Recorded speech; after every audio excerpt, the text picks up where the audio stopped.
So last time, you guys remember? Who wants to recap? You remember everything, right, Victor?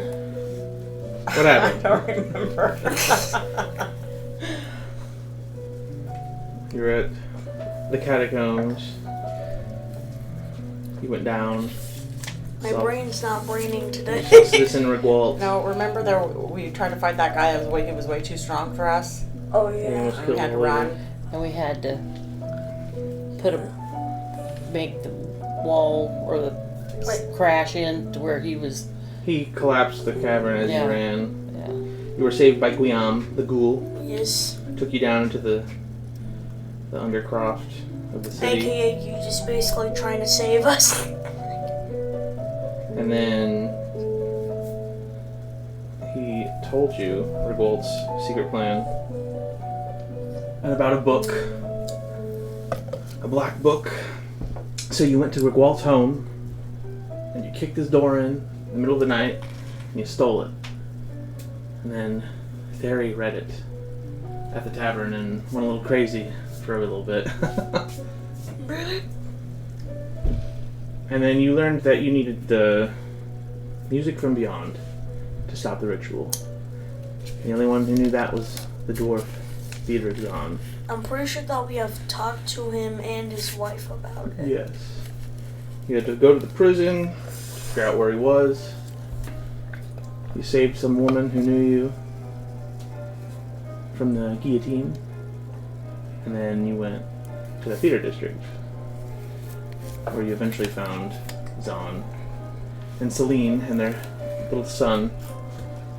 Well, more of where was the theater district since, well, the building's still there, but it's not really a theater district anymore. Kind of like vagrants and homeless people. Yeah. Kind of. But you needed to get a violin, because his had been smashed. Yeah. So you went and bought a violin from some guy on the street that you had seen. And that's where we left off. You had the violin and you were going back to the apartment. So you return to the second arrondissement. The violin clutched tightly under your arm. The streets are quieter now, the hour growing late. But even in the hush of the night, Paris breathes unease. As you near the tenement, a chill crawls up your spine. A black carriage sits crooked at the curb. From its doors, men in plain revolutionary garb emerge. Faces set with grim purpose, cockades pinned to their chest. You recognize them instantly. Agents of the secret police. 4 enter the tenement, pushing through the building's front door, while 2 stand guard at the entrance. So what do you do?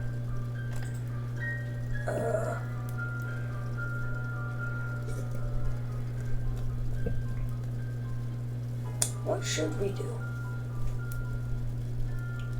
We want to go in there, right? Yes.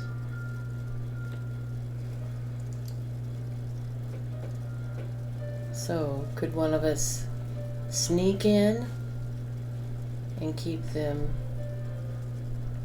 busy while we sneak in? We could also try to see that there are any other entrances or any other place that we could try to get into. That's a good idea. So, Scout the place out. There's a back courtyard when you go around to the side of the building, and there does appear to be a back door there.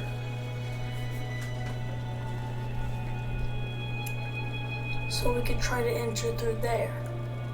Yes. so you think maybe one of us or all of us should go back there,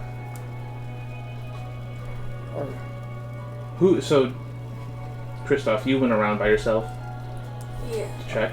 maybe. Wait, did any of you go with me? I don't think we did. I think just So you. yeah, Okay. So- you don't draw any suspicion or anything doing that. So So I enter. through the back by Yeah. yourself, or are you gonna go tell them that there's another entrance first? Oh, actually, I'm gonna go tell them. Okay. So I go back and tell them that there is another entrance. Okay, so we've followed you to the back entrance. Alright, so you sneak around back. All three of us sneak in. So you need to go upstairs to the attic. But they're gonna have a chance to see you, so I'm gonna need a stealth check from the three of you.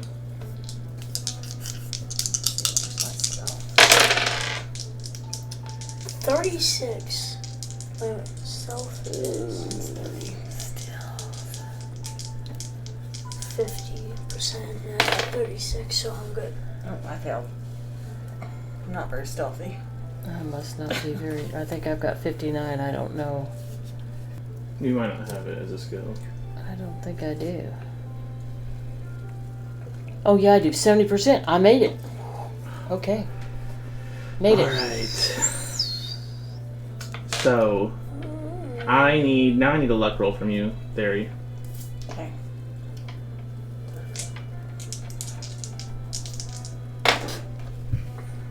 $52. My luck is 51. So the two of you start making your way up the stairs, but Theory, as you go up, one of the guys outside notices you. He says, "Excuse me, are you Theory? Theory Renault? Well, yes, I am. You are under arrest. Huh? You are hereby under arrest under suspicion of anti-republic activities. No. You must come with us immediately." Huh? Guess I'm gonna be the martyr. You haven't heard the music yet. And they start approaching you with some, like, I don't know if they'd have handcuffs back then or what, but I don't think they had cufflinks, handcuffs. some kind of shackles. How many guys are we talking about here? There's two. Okay. You saw four go upstairs. So are we going to save her? Yeah, you guys hear that as you're walking up the Yeah. stairs. You've noticed. I mean, I guess I could try to fight him. But that might bode not so well. I don't know. Good to get firing support. It'll draw the attention of the other four. True. Well, that's a slam dunk on the... Okay, that was a joke. Okay, so we either have the option of helping her, or we go on up the stairs and do what we're supposed to do there. If she could hold him off long enough, Who has the violin, by the way? Who's carrying the violin? Christoph? Yeah, he's got it. Yeah, I got it. So I don't think it would be the best idea to go out with the violin. Yeah. Yeah, we don't want it broken. Yeah. Like, we have to keep it intact. Yes. So, are we halfway up the stairs? So they grab you, Theory. Okay. They grab you now at this point, and they're starting to put shackles on you. Click. There goes one shackle on your arm. God. Okay, don't I have my sword though? You do. Then why would I not try to fight them with my sword? Well, it's up to you what you Yeah, want to do. fine, If you I'm want grabbing my sword. to fight them or Oh, turn boy. yourself in. I'm grabbing my sword.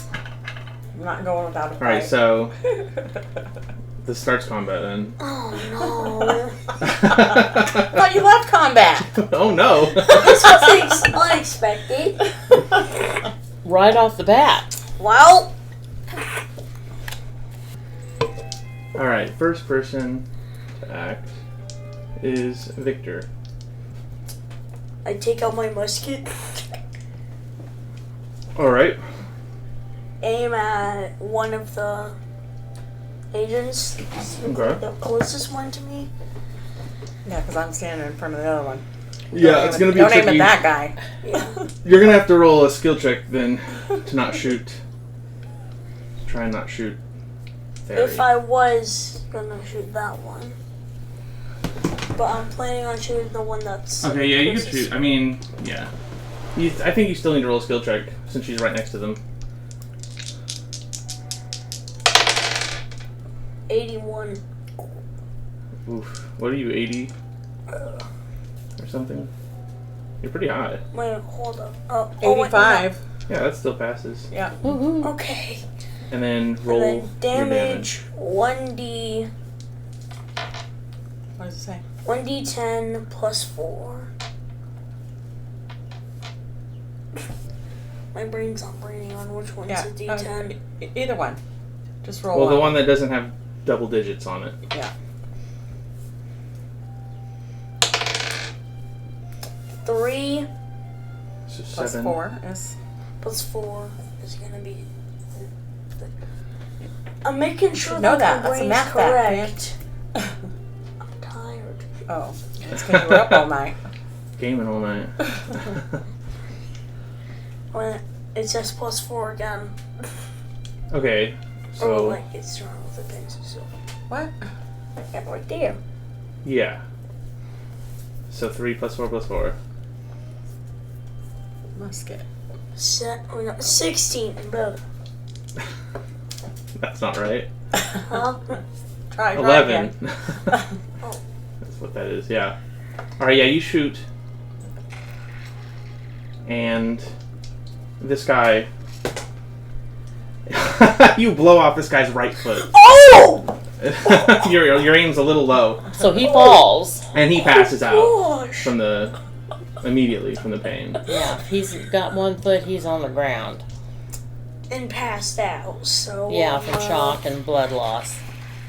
And next up is Joseph. Okay, so I've got a musket or a flintlock. I'm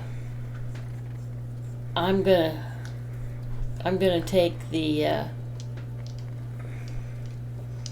flintlock, and we need to get a move, or so that you're not in front of the other guy, so I can take a dead shot at him. Either that. You can move 7 spaces, so you can reposition yourself. Okay, that would put me behind him. I can do that. Let's see if this is me here. Hold up. Yeah. Is that... One. Or no, that's Christoph. Oh, that's You're in Christoph. front. Okay. 1, 2, 3, 4, That guy's passed You have to out. go, so, yeah. 5, 6, Hold up, Kate. 7. That puts me behind. Now on I the can ground. I can shoot him. Yeah. Okay. Big bang. Okay. So I roll. Yeah. You actually don't have to roll. Oh, So okay. it's You can pretty roll much damage. just gonna be, How much damage? you know. It says on your sheet. I think it's what he did. If you're using your flintlock pistol, you said. Uh huh. Yeah, it's got a star by it, and I'm not sure. Just tell me the number. I'm pretty sure it means both. Oh, I'm sorry. Flintlock pistol. Where is it? Weapons. Right here. Yeah. 1d10 plus 4 plus 1. Okay, So you'll roll. that one. 7. 1. I'm sorry. Oh. 1. What? Oh, 1. gosh. Got a 1. Got me excited there. Yeah, I was too. It still looks like it. Oh, hell, it is a 7. I thought it looked like It is a from my- 7. Yeah, it is. It's Yeah. a 7. Okay. Yes. Okay, so you go downstairs, run down the stairs, and you get behind that guy and you shoot him in the back. Okay. All right. He's Well, gone. let's see actually where you shoot him. So. Yeah, you shoot him right in his back, right in his spine, and he just dies. So I'm gonna- yeah, can I because turn that him would hit the over? spinal cord. Do I turn him over as a dead one? Well, Like they're both that? dead now. Okay, they're both dead. Well, Okay. one of them's got no foot and is bleeding out, so Okay. he's gonna be dead soon. Okay, I'm gonna turn him But over. yeah, they're both dispatched immediately. So Yeah, but that means Now we have That- to run up the stairs quickly. yes, all because three of us, we and- probably attracted a bunch of attention. well, Oh. so yeah, you go upstairs like you want, and the stairwell groans beneath your boots. Distant voices echo from above. Do we have to roll and count our steps? No. No, we could just all three go You're not in up. combat anymore. You've killed them. Okay, so now we're up here. No, I just told you, you're going up the stairs. That one's you. Okay, Well, you do shit. you. You do you. All right, up those stairs. I think we can go into this room. Right? No. Oh no, we're just We're just okay. There's 4 stories to this fucking building, okay? Oh, okay, okay. Okay. There we go. So you go up the stairs. Yes. The combat is over. Okay. You killed them. The other guys are still up there, up in the attic. They haven't come down yet. So you make your way up the stairs, like you want to. And you hear voices. Then a sharp cry. Sounds like Celine's voice. So you charge Celine, upward. That's The wife. that's Zon's. Zon's Yeah. wife, yeah. At the top of the stairs, and then in a hallway outside the attic room, you reach the door. Okay? So you can go inside now. This is me. That's Oh, me. Oh my gosh. So sorry. How much time so Man. I don't know. See, yours is Now you pointing know how a I little feel, far, Victor. and then I need to. There we go. So, when you get in there, you see Dietrich. Yeah, he's back here, probably. Celine is in front of him. There's 2 of the guys that have them cornered, and then there's another 2 guys Oh boy. here in the middle. This is gonna be fun. So That one's you. you come bursting in, Okay, here we are. We bursted and in. as you come in, I'm gonna turn my gun toward them. so before you get up there, gosh, you guys are rushing through this. I guess you didn't reload, so Oh. because you're in such a hurry. Well, but So- my flintlock does it? No, it doesn't have but one shot, does it? No, that's a flintlock. Yeah. Okay, that's right. Got to do it every You time. carry 1 or 2. But so you're down to your pistol and you're down to your rifle Okay. because you got up there so fast. Okay. You didn't have time to reload. So you bust in. Celine, you see her struggling against another officer with the cudgel in her hand.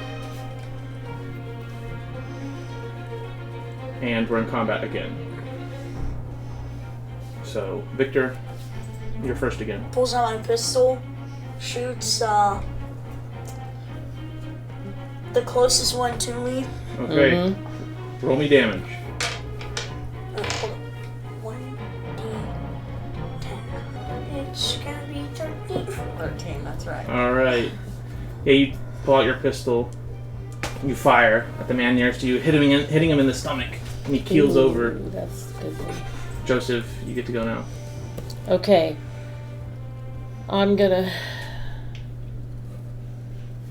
take my flint. No, my flint. I'm gonna take take my your rifle. rifle. Yeah.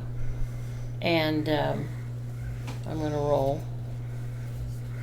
Okay. And it's You're gonna fire. yeah. I'm gonna fire, and I'm 1d10 plus 4 plus whatever I roll. Right. I'm 16. I don't think the dice even move. whenever you rolled. I don't know what you're reading. I'm reading here. I'm And Jersey's my eyesight. Yeah, plus 4 Shit. plus 1. Uh-huh. So Okay, so I'm doing 4 plus 1 plus 2. you don't have. Yeah, okay. Yeah, you're doing plus 4 plus 1 plus 2, so you did 7 damage. 7 damage, okay. And where does that put me? So you shoot this guy, and it hits him in his foot, his left foot, Oh. and But he he's- starts hopping around. He yelps out, "Ah, God!" And And I have to wait till the next time around to get my bayonet and do him in. well, yeah, it's not your turn anymore. Yeah, yeah, that's what I'm thinking. I'm thinking ahead out loud. So he is going to. He doesn't actually. Oh wait, he does have a pistol. He's going to fire back with his pistol. I told. And he does. Where is it?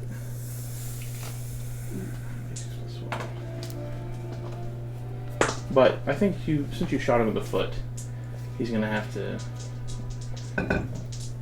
make a skill check here. Ooh, he passes. Oh no. So despite being shot in the foot, he's still able to get a shot off at you. So what do I need to do? Do I need to You roll? lose 3 hit points. Okay, that's... Unless you dodge. I dodge. But if you dodge, you'll lose your next turn. Ooh, You'll I'll have to throw yourself. I'll give my... Because it's like a point blank pistol shot. You're going to have to throw yourself out of the way. Yeah, I'm going to give up my 3. You want me to just 3 put hit them right points. here? Yeah. Okay. Yeah. Alright, Theory. Okay, well, I guess I'm gonna shoot with my pistol. So I need a D6.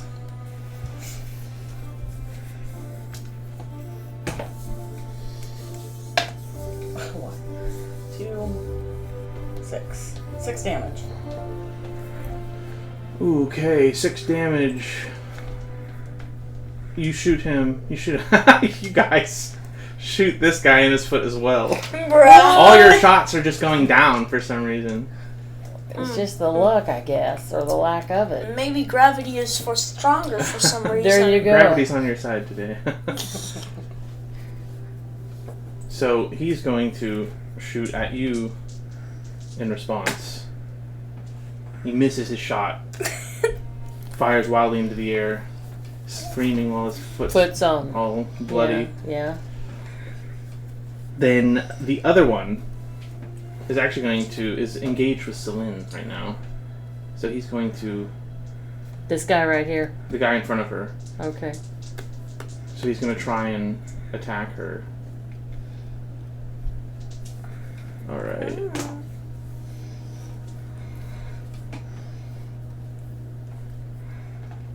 So they're in a struggle right now. He's not able to do anything to her yet. But they're kind of struggling. And she tries to shove him off. And she succeeds. So move him like 1 space away from her. Go The guy ahead. closest to him. And then Celine gets to go, actually. So she's going to chase him and try and hit him again. Shoot. Let's see. D4 plus 1.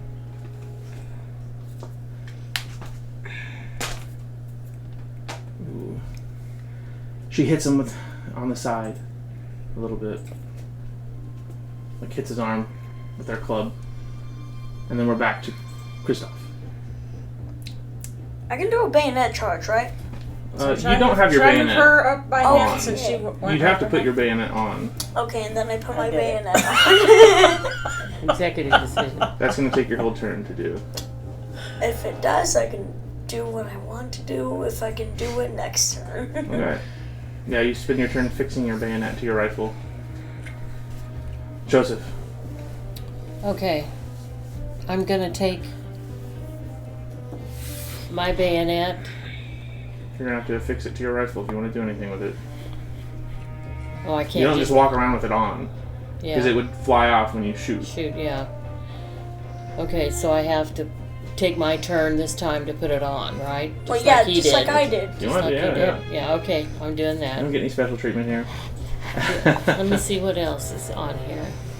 Okay, yeah, I'll do that. Or I could reload instead of putting the bayonet on. Take my turn and It takes you 4 rounds 4 rounds. to reload that Yeah, rifle. okay. Alright, bayonet Or your it pistol. is. Okay, I can do bayonet charge though. What? We can do bayonet charges, right? yeah. Yeah. Yeah, You can we'll do it. anything. That's what I'm gonna do. I'm gonna Okay. gouge him like a stuck hog. Alright, so the one closest here, he's gonna charge in at you, Joseph. Yeah, he's mad at me for. So he's gonna attack you with his cudgel, But and you have an opportunity to dodge or fight back. And you won't lose your turn for dodging in hand to hand though. So I've got my my bayonet's not on the gun yet until the, or is it my turn? well, and it's so on? he's going to You can just take the hit and finish putting the bayonet on, or you can stop putting the bayonet on and attack him back, or try and dodge. I'll try and dodge. But you won't be able to put your bayonet on if you do that. Oh, well, Otherwise, you'll just have to take the damage. okay. So what do you want to do? I'll just take the damage. Oh my gosh. Okay, you lose 7 hit points as he clubs you with his cudgel. Ooh, 6. Whoa, I'm gonna be dying here before long. What are you at now? 1, 4, 8, 12, 14. 14, alright, I'll keep that in mind. So, Terry, Okay, well, I'm gonna shoot with my other pistol, I guess. which one? I guess this guy right here. Okay. I need a 6. Can't wait for my bayonet charge. Disembowel him. 9 damage. Ooh, yeah. You fire, strikes him in the left arm, hits an artery, and blood just starts spraying out everywhere. And he dies on the spot. Woohoo! 1 down. Then the one behind him, he's going to run into Kristoff and try and attack him before he can get his bayonet on.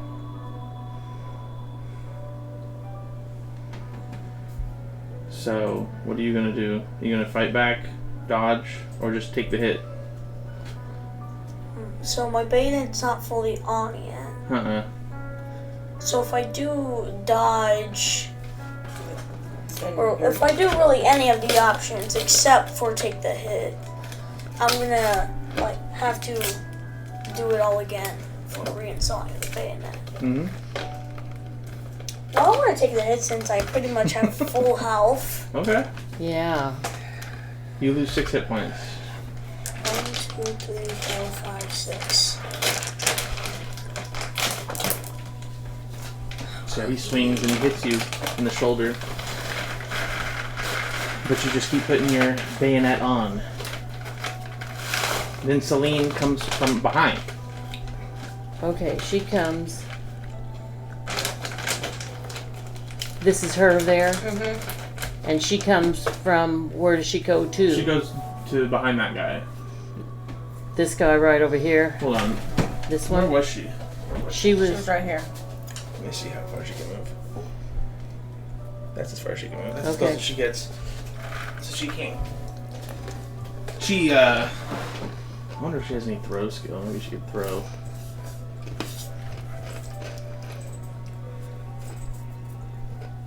Throw. Doesn't look like it. Oh shoot, what's the base throw here? 20%? She's gonna try and throw her club into the guy. She succeeds. She just tosses it at his head. And she does some damage. he's got a good concussion. It just hits the back of his head. And he just gets angry. So, Victor, you're up again. Bayonet the guy right there. Like the guy that's right in front of me. Alright. Roll damage. So we're bayonet 1d8. I don't think I have a d8. What's this one? So a d8. And then just plus 1d4. And then plus 1. 3. And then plus 1d4. He needs a d4. And, but it's also a Triangle, plus turn it. 1, so. Whoops. 2. 1, 2. And then +1, 7, since there is another +1. Alright. So I do 7 damage. Alright, tell me how you kill this guy, Victor. I just do this. Describe it with your words. Well, like, as in of, like, I lift my musket up with the bayonet on and just thrust it into his, like, chest. Alright. Like the upper chest. Yeah, it slips right in between his ribs. Hits him right in the heart. He dies. Alright, Theory, you're up. One left. Okay. I don't get a turn? Oh, sorry, yes, it is your turn. I almost skipped you there. Okay. I'm taking my bayonet, and I am doing the same thing that... I did. Victor did, yeah? Yep. Alright. And I'm... Good gouging soldiers, him. follow orders. Alright, roll your damage dice.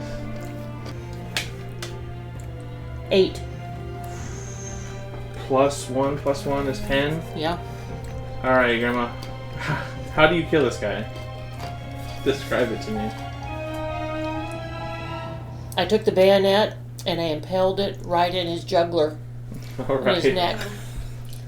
Savages. Yes. Mm-hmm. Which as enough has Yeah, a chance so- to hit the spinal cord, I think. Because I was so close, I aimed for that. Okay. So... combat is over. You defeated... He's dead? Yeah, he's dead. They're all dead. Wait, what about this one I over said here? there's still one guy back here. They're all dead. They're That's all dead. Diederik. It's Zahn, Oh. the dwarf. I know this one right here, though. That's Diederik. But no, Oh. They're all that's dead. fine. Someone just didn't flip them over. I don't know. Okay. Well, that first guy that you did damage to, did he die? I think not so. immediately. I think he got pretty close, though. I think there were a couple of them bleeding out. Yeah. Well, it doesn't matter, because you killed them all. I'm telling you right now. Okay. You shot him, stabbed him. Time to reload. Only one of them got a shot off on you.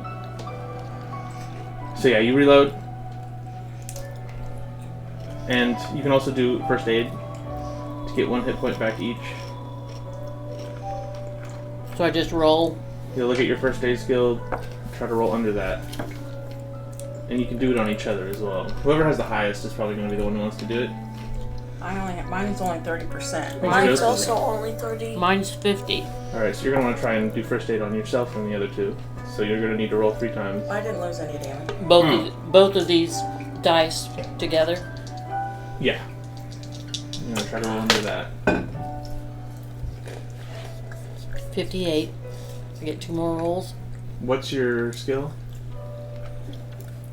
52. First aid, 50.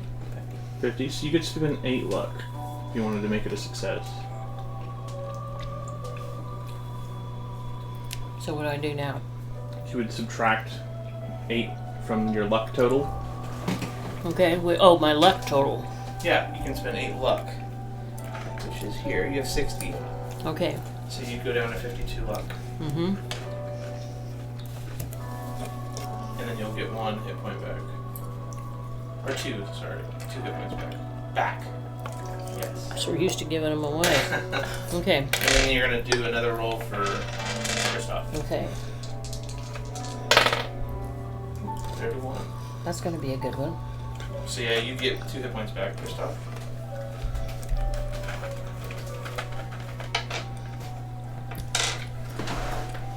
And then... And I got to do one more roll. No. No, because I don't have any. She didn't I don't really- need first aid. Oh, She didn't okay. take damage. Okay. They missed their shot on her. But yeah, so, alright. I may have gotten us all into trouble, but by golly, I didn't take any damage. Yeah, but we did it. We got rid of it. Yeah, so, Diederik, he's just in the corner, fingering away at invisible strings, you know, and The Celine... violin's unharmed, right? Who, so what? The violin. Is unharmed. Yeah, gosh, make me a luck roll. Here. Oh no. 52. My luck is 58. Okay, so yeah, Oh you my thankfully kept the thing safe. And it's unharmed. Celine. She said, "Oh, thank you so much. I'm French. I have to go back into French mode, okay. Thank you so much. I thought they were going to take Zon away. They said they came to arrest him.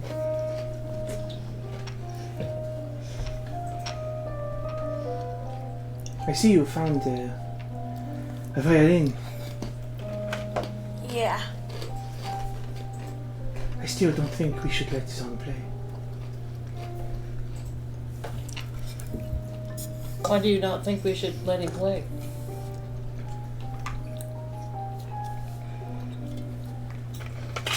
Well, this madness, it consumes him. I'm afraid that it will kill him.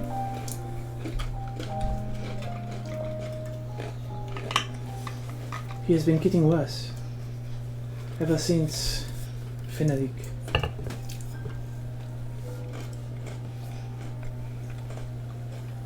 He scribed these musical notes into the walls. I scratched them out.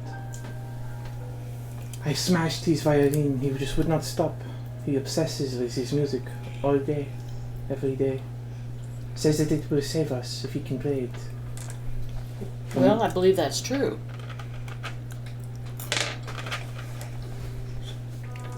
So she's not gonna like stop you because Kristoff has already charmed her enough that she's gonna let it happen. But she's still kind of apprehensive.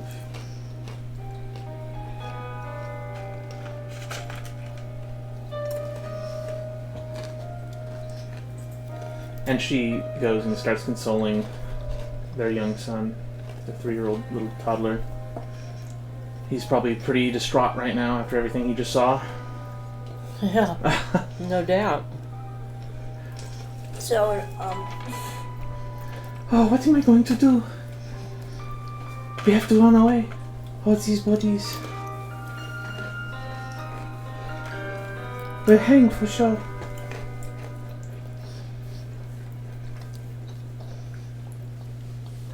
Well, now is when we want to give him the violin. give him the violin and have him play. And you can do that at any time. Here. Your hands on the violin? Yeah. Alright. You thrust the violin into Zon's hands. The moment his fingers touch the wood, he lets out a long exhale, as though breathing for the first time in years. He draws the bow across the strings. A ripping, tearing note erupts from the instrument. It screeches through the cramped room, Listen to that. vibrating through your bones. The sound isn't just in your ears, it gnaws into your mind. It stretches longer and longer, as if time itself is being pulled taut. The air dims. Shadows bleed from the corners. Zon pauses and strikes. His arm becomes a blur. The bow, a whip of madness. Notes burst through notes. 100 shrieks from 100 unseen strings.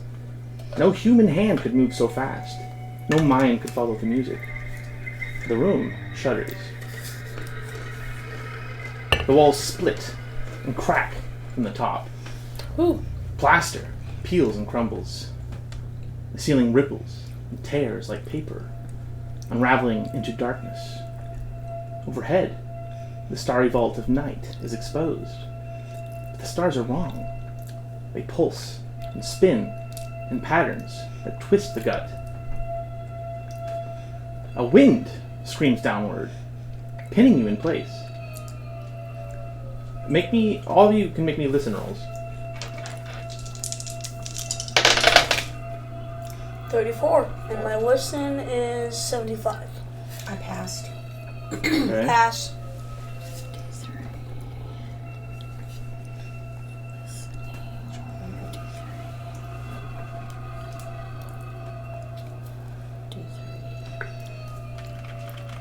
Ooh, I made it. 55. I had a 53. Ooh. Okay. Wow. All of you are going to take 1d3 damage as your eardrums burst. That only? 6. Which is a 3. I also rolled a 6. 3. So you 1. both lose 3 damage. 3 hit points. And you're going to lose 1. 1 damage, I have to give up 1. Yes. Okay, dang. What is this music? It's the music from beyond. It really fits it, don't you think? It sounds like a weird violin. There is no floor. No room. Just space. A freezing blackness swirls around you. And Zahn hovers in the center of it, still playing. His eyes are wild, ecstatic. His fingers flicker like fireflies. Each note drives you deeper into dread. A freezing... Oh, there is no floor, no room, just space. One by one, the stars above go out. The darkness swells and yawns beneath. Something stirs. A rushing blur of wings, shapes unseen, only felt tearing past your face, raking your thoughts. Zahn still plays.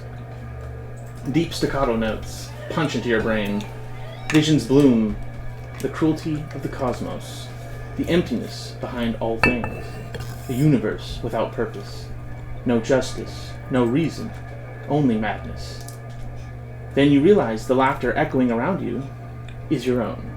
And I need all 3 of you to make me a sand check. With both die, right? Mm-hmm. We're doing a sanity. Ooh, 18. That's a pass.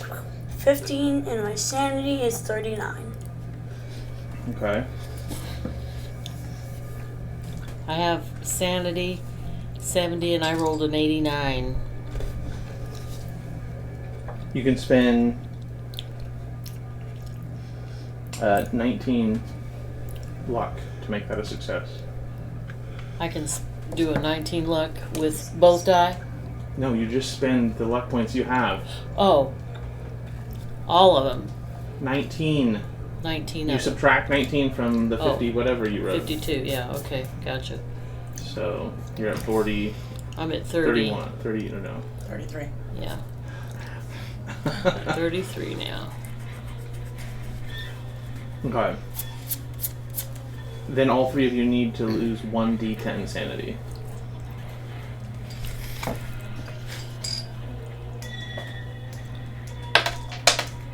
Five. 1d10. Mm-hmm. I got a 1. Which die are you using? This one. It's yeah. This one right there. No, the 10-sided die. There you go. Yeah. Okay. 1 or a 7. It's a 7. How come? All right. Okay, 7. So you'll subtract that from your sanity. Okay. If you had failed, I- you would have lost 1d100 sanity. So Ooh, it's a good thing you spent that luck. good. Okay, I better. Right. Everything breaks. Darkness.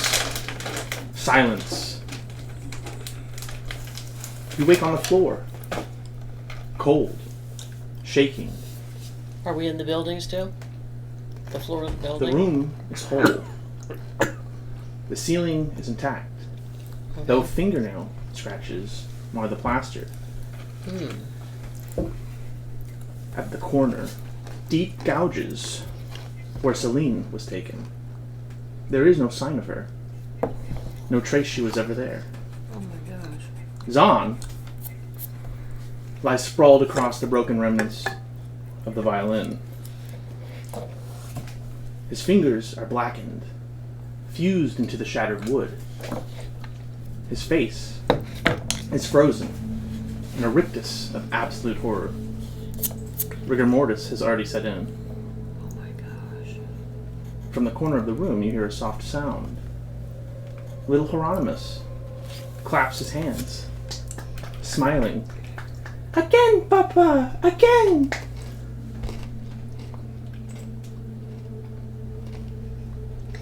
And I need... Oh, actually, yeah.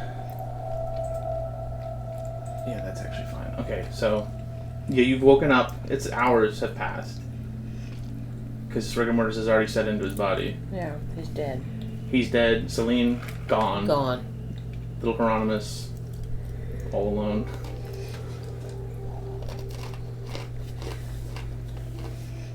And all three of you hear the music from beyond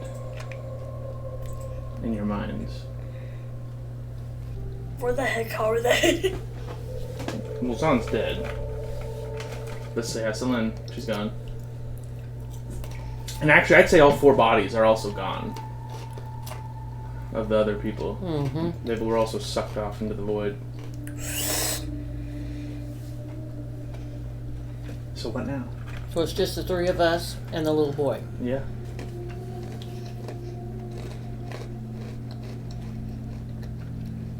Step number 1, take the child to the orphanage. Oh my gosh. We thought you'd adopt him. That was a joke. Because to be honest, I have no idea what to do.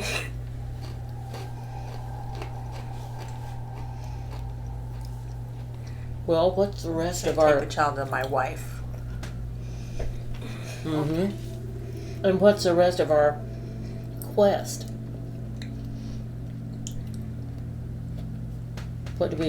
What's the purpose of why we came here today?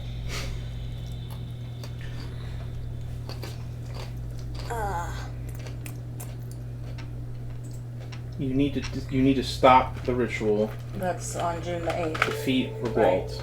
Mm-hmm. The only way you can defeat Rigwald is to make him mortal again. Which means one of you must sacrifice themselves to the guillotine to strip him of his power. Someone who has heard the music must go to the guillotine. And we all have heard the music. Mm-hmm. Yes.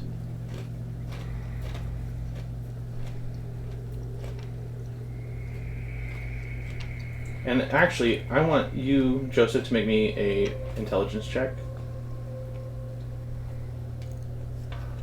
Right now.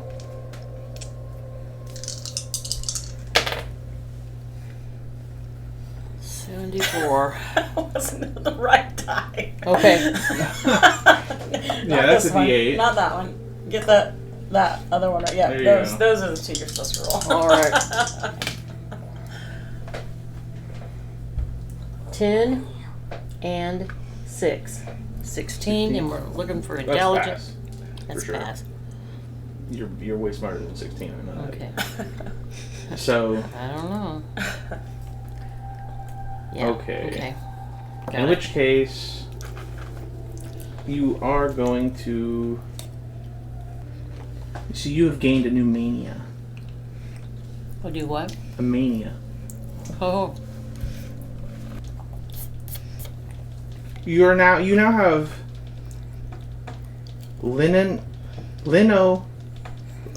Jesus Christ. Linonomania, which is an obsession with string. Huh? Like a cat. You're obsessed with string. String. Yes. It's called linonomania. Linonomania. Is my brain braining today? Yeah, so you're just like, you find the strings of the violin fascinating, and you want to keep them. I think you probably go Eat that and whole bucket of chocolate chip cookies. start to, I don't know, pull the strings off the violin and Right. wrap them up, Make put them in in your a pocket ball. or something. Or yeah, you know? make them a ball. Okay. But yeah, you're just obsessed with string now. Okay. So,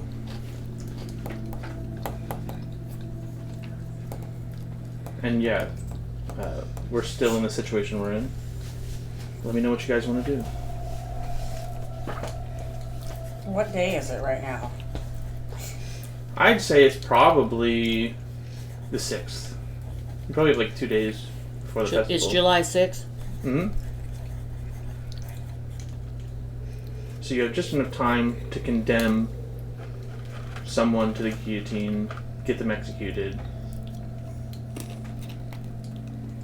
It'd probably take, They some already time. want me. Might as well turn myself in.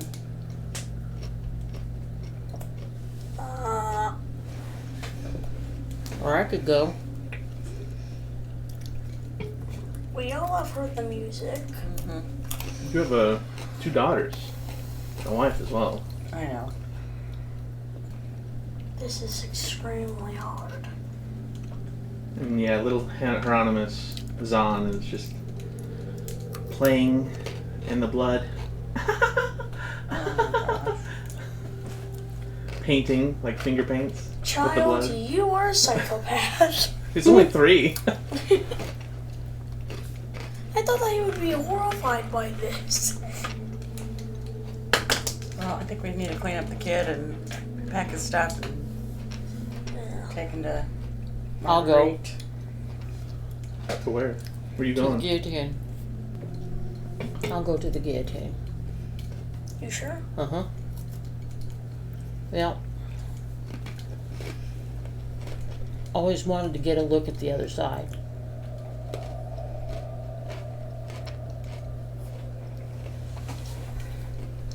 Alright, well.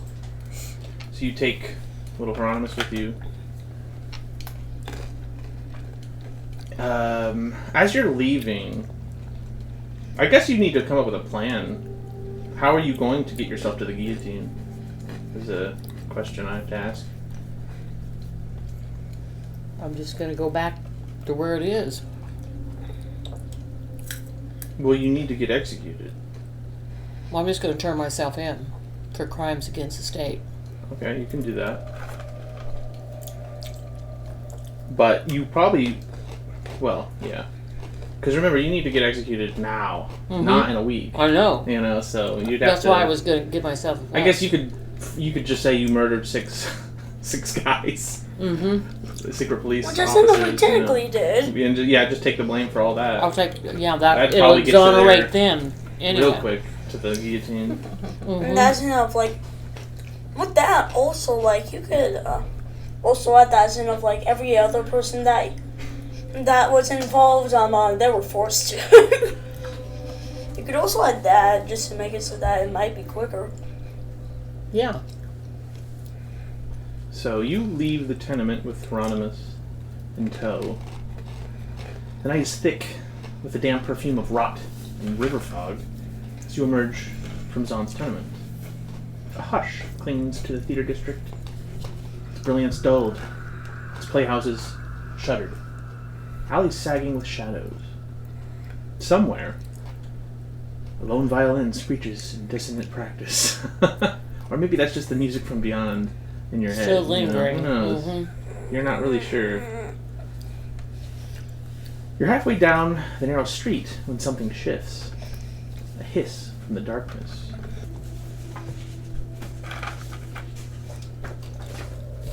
And it's Guion. Our buddy. Patriots! Here! You wheel towards the sound. A twisted alley mouth gapes beside a boarded-up wine shop, and from it emerges a crouched silhouette, cloaked in rags. His teeth shine with a too-wide smile, his eyes flickering with yellow cunning. It is the ghoul that was Guion. I came as soon as I felt it. The music from beyond has sung again. The gate cracked open. We heard it. All of us heard it. Even the buried ones. He sniffs the air like a dog. Zahn is gone. But the stench he left behind, oh, it clings.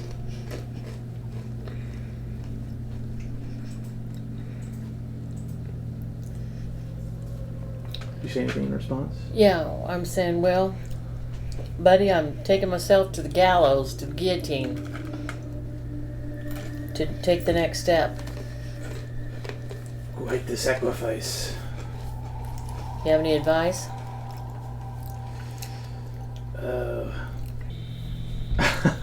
No, I don't have any advice. Okay, okay. Couldn't think of anything. be the quickest way to get to the guillotine? You could publicly condemn your friend. That's how most people end up on the guillotines these days. Tilts his head and grins. So the both of you could just take me as your prisoner, and you would make the allegation and I would confirm it. What? The butcher, the hollow man, he fed as a sloth skulls. Fed it the silence and the screaming. And now he will be exposed. The music will shatter his veil. He will be vulnerable. He creeps closer, clawed fingers curling at his sides. After the blade falls, strike him. No sooner.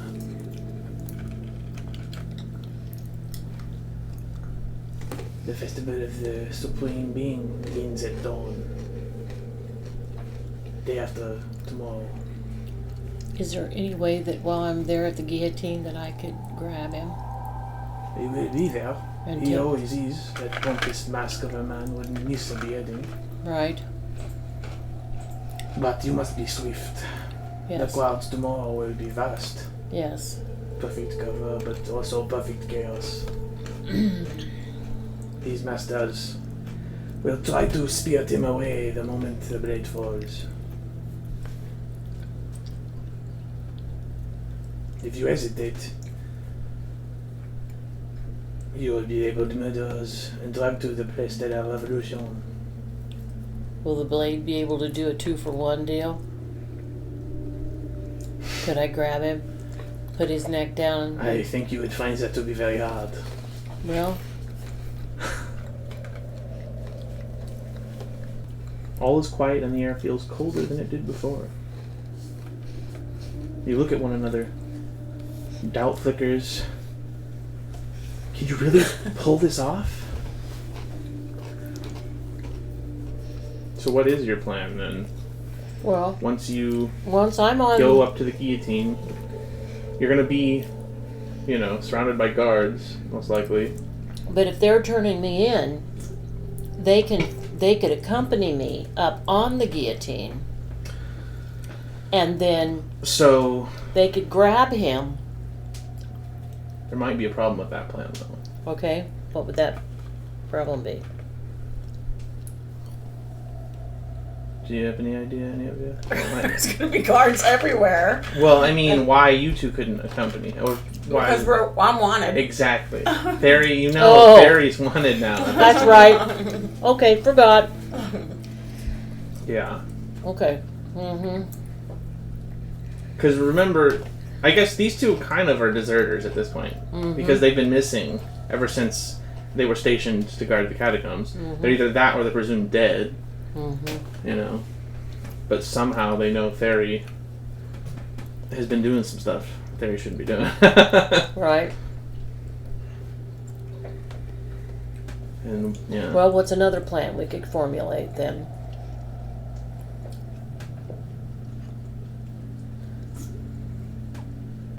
Maybe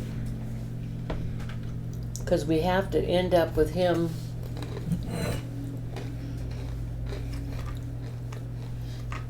brought back to life, right? In mortal form?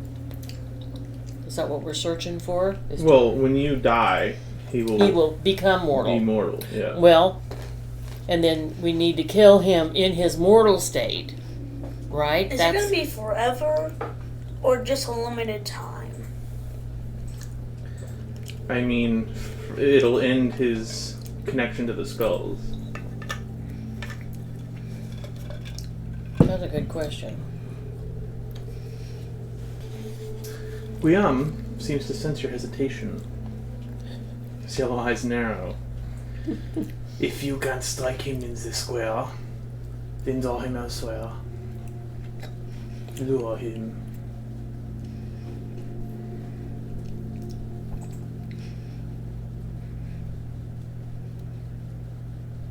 Say that one more time. drawn out away from the square. Away from the Lure square. him somewhere else. Okay. Where did this come from? What is it? Pretzel. Yeah, but how did it get in there? I've been where have you been? Yeah, I know, Mom. I know that, but this don't look like a normal dice. Well, maybe it got mixed up with something else. Little bits or end or piece or something. Yeah, maybe it got mixed up. Okay, so luring him away from the square. What do you think? How would lure him? And should I be a party to that before I go up on the guillotine?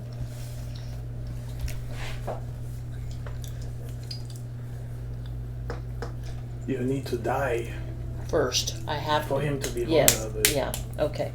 So that means it's going to be something you guys come up with on your own. Die by the guillotine, where the sigil is inscribed, Yeah. so that your soul goes to Azeroth. Yeah. Okay. Okay. So, how do you think you can lure him away? What do you have that he wants? His book. Right? Presumably. Since we took it,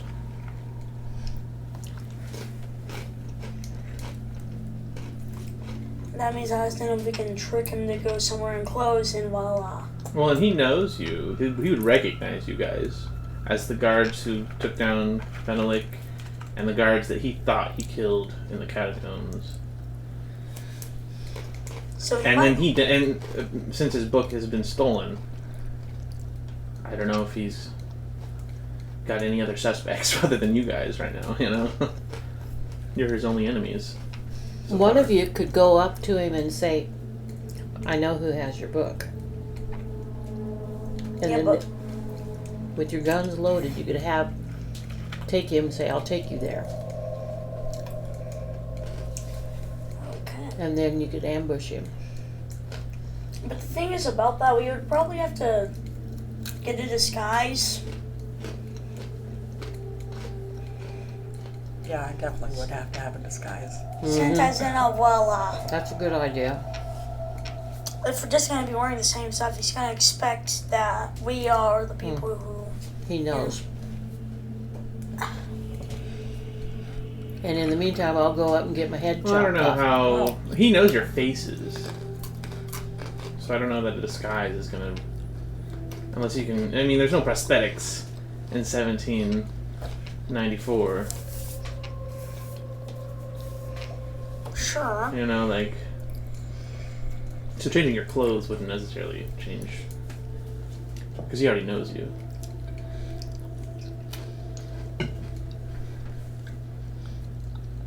But how deeply does he know us? And as in, if I mean on like details, like visually. Well, that's a gamble you'll have to take.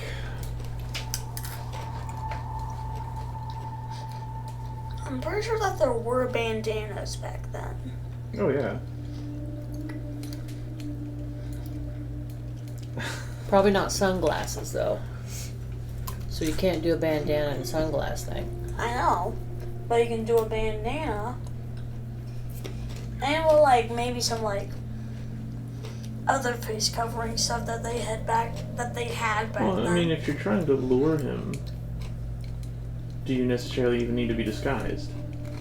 You want his attention.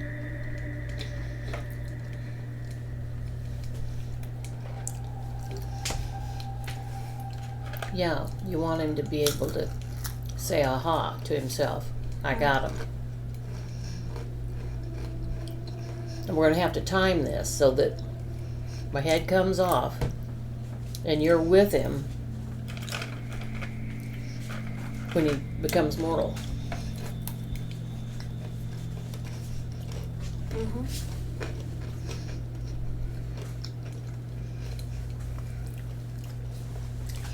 And we have to make it whenever he sees one of us. What about tearing a page out of the book and sending it with the message of where he can meet us if he wants us to retrieve his book? Sure. I'm sure they had messengers Yeah. then. Oh yeah.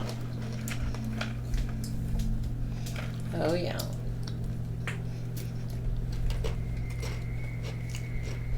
I knew that. Sure. We can do that. So your plan is to lure him by sending him a message with a place to meet and a time. If he wants his book back, but really we're just gonna shoot him up. But you gotta time that so that he meets you at the same time she's getting executed. So, And that's your plan. if I'm on the base of the guillotine, and if I would be able to see a messenger leave, if we could earmark a messenger and I see that you've been successful in getting a messenger to take that page, then I'll know that that messenger is on his way to give him the page, and then I'll go ahead with the execution. That's me right there. Does that sound like a plan? Say that again? We're gonna have a predetermined messenger. That's not you, that's me. Good grief! I can't keep these people straight. Okay, please tell me your plan while we're talking. Okay, they're gonna find a messenger, and this messenger is gonna be somebody that I know's a messenger, so that as I'm up here on I'll top, deliver the message as you're... Oh yeah, you find Michael Bowman's Kyle's character. You know where he lives. You could probably ask him for help. okay, He'd deliver the message for you. okay, and then Yeah. that's my key, my clue, my entrance to get my head cut off. Okay, let's do that. Okay. She says it as if she is deciding when she's gonna die. Well, I'll know that I'm where I'm supposed to be, and, And I'll be so in. where are you going to lure him? Where will the showdown take place? You've got a map there in the folder.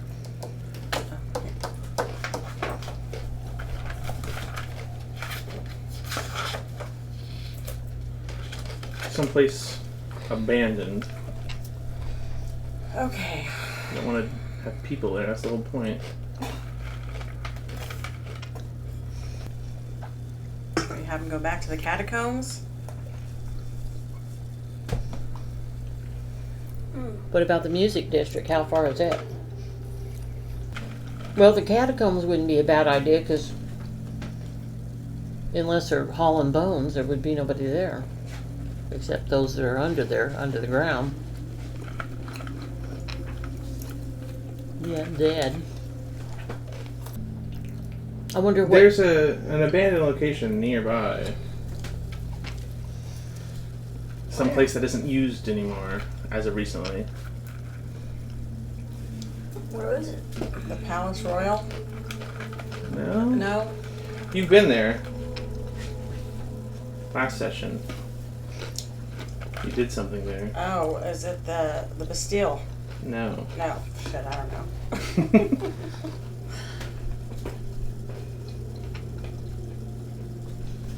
Where did we go last session? We've been to the Bibliothèque Nationale.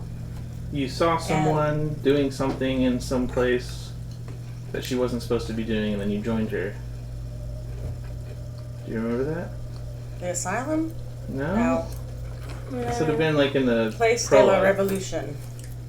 What is that? Number 2. It was during, like, after the revolution. Like, it was whenever, like, you prayed with, like, Victor remembers. a family. During the prologue. During the prologue. Oh, at the church? Was it a church? Mm-hmm. Which church? Notre Dame? There you go. Yeah. Because Where's that at? they've de-Christianized. Oh, that's right. So that place would be that is really close. abandoned, and it's pretty close. Super close. Yeah. Yeah, let's go with that. Mm-hmm. Oh, I got there in the end. Ooh, I didn't have to tell you myself.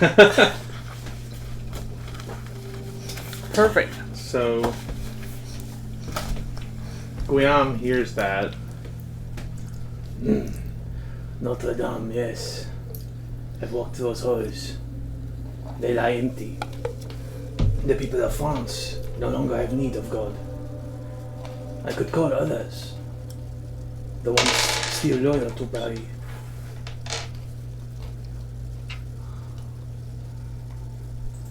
Yes, please do. He bares his teeth. I will try to make them see. We can finish it there. No crowd, no eyes, just him. The ones who wait in the dark. Ghoul fades back into the blackness of the alley. Only his voice lingers. One more life. One more death. That is the price of ending regret. And all is quiet. And the air feels colder than it did before. I'm pretty sure I already said that. Well, I just thought it was progressively getting colder. It's night, it's getting dark, sun's gone down. Mm-hmm. And then what do you do with little Hieronymus? He's with you guys. Oh, I thought we were taking him to my wife. If that's what you want, yeah. Yeah. You gonna do that first, then before the? I thought we already did. Yeah, I thought we already did. Okay, yeah. No, Guillaume stopped you before you got any further. Oh. Okay. Yeah, for now I feel like we should just take him to my wife, because what if Celine shows back up? We don't want to take the kid to the orphanage. Well, that's true. That was a joke. Well, but that would be a But that's what would reasonable. happen. Yeah. Mhm. In those days, that's exactly Yeah. what would have happened. Yeah. So, you know what must be done? The tribunal must be appeased. The eyes of the committee are upon you, and they expect a scapegoat. So the choice is made. And you have a chance to go visit your family one last time before you go to the chopping block. I've written a letter. You're not gonna? Alright. I'm not gonna go.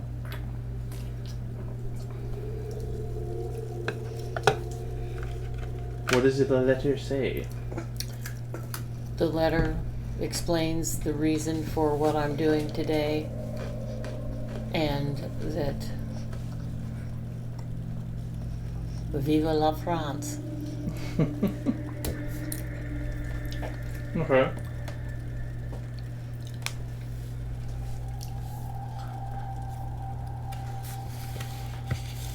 So Theory, you go to your home with little Hieronymus. The lanterns along the narrow alley outside your home glow dim in the late hour. Shadows pooling like ink at every corner. Your boots are heavy with the day as you climb the steps to your modest apartment. You can hear laughter inside, soft and bright. Your daughter's. When you open the door, the warmth hits you at once. The scent of broth, the murmur of lullabies. Marguerite looks up from her sewing, needle paused mid-stitch. Lucy and Olivia are curled up on the rug nearby, braiding ribbons into their doll's hair. She sees your face, and the child with you looks kind of surprised. Oh, you look like a man who's already walked through a storm. And who is this little one with you? This is Hieronymus. His father died and his mother is missing. Oh, dear. I want you to care for the child while I'm handling some matters. Okay. And she immediately, before you even start asking, she goes and starts coddling the child and cleaning the blood off. Oh, what happened to you, poor one? Whose blood is this? So your kids, your daughters, they come up. Papa, tell us a story tonight. The one with the fox and the king.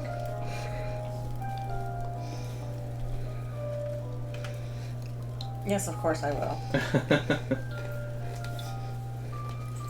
So yeah, you spend tonight with your family, reading stories, and doing everything that you normally do. And then, yeah, okay, so you don't want to go home, so we're just going to go straight to your execution, I guess. Right. So you go to the committee and denounce yourself, you know. Mm-hmm. Do you like, how do you play it? Do you try to like pretend that you're mad, or No. how exactly do you? No. I'm just against everything they stand for, and so I murdered these. You're pro monarchy. Yes. That's what you claim, okay. The papers are drawn. The accusation signed. Fauquier Tinville reads the charges aloud in a crowded tribunal room, his voice sharp and cold as the blade waiting its victims. You the accused, stand shackled before the revolutionary tribunal. Oh, shit. Okay. You are found guilty of crimes against the French Republic, of abetting supernatural sedition, of consulting with anti-revolutionary elements, and of bringing terror to the people of Paris. Your court means. He slams the gavel. Guilty. Execution to take place within 24 hours. From the gallery, a gasp. A woman who knew you. A child cries out and is quickly hushed, but no one dares protest.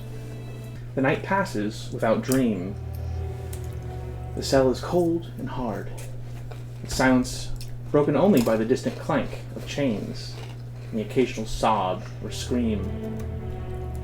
Dawn comes slowly, seeping through cracks in the stone like a pale ghost.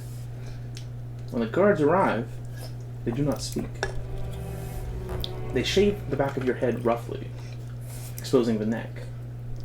You're given a white shirt and trousers, both threadbare but clean. Your hands are bound behind your back, the rope biting cold and tight. Outside, the light is gray and watery. Rain threatens but never falls. Other condemned are lined up, men and women of all ages, some trembling, some still defiant. The guards, bored and silent, barely glance at them. The tumbril arrives with a groan of wooden wheels and a clatter of chains. A guard gestures. It is time.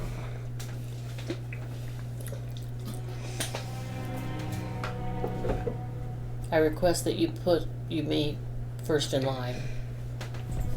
Silence, prisoner! Do not speak unless spoken to. He slaps you across the face. In the meantime, you guys, Michael Bowmans has the note and is going to go deliver it to Rigwald. So, you go to Notre Dame, set up, get ready. And then back with you, Joseph. Or Martine, I should be calling you Martine. I don't know why I keep calling you Joseph. You climb into the cart. The straw smells of blood and filth. You are not alone. One weeps beside you. Another mutters a prayer. The cart jolts forward. Through narrow, filthy streets it rolls, drawing closer to the Place de la Révolution. Jeering crowds line the way, some hurling rotten vegetables, others merely watching. Children laugh, old men weep, a dog barks endlessly. Faces blur past until some become familiar. There, a gasp. Your loved ones. faces twisted in anguish, lips trembling with words they dare not say. Hands reach out. Guards shove them back. Ahead, the guillotine looms. A wooden stage soaked in yesterday's blood. A blade gleams like ice. A faint engraving catches the sun. A concentric circle. Robed executioners wait with practiced indifference. You see Louis Rigwalt standing in the front row, dignified and distant, as you're carted up there. Robespierre is nowhere to be seen. The mask of the revolution is present in every face. And you see someone approach Rigwalt and hand him a note. Okay, there we go.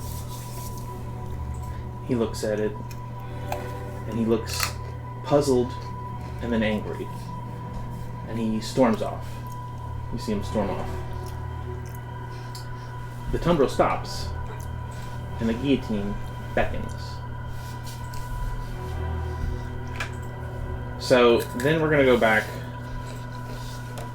to the Notre Dame.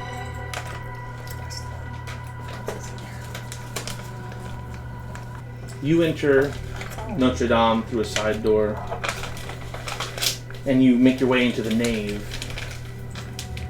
where you set up the ambush. Inside, the cathedral is hollow and echoing.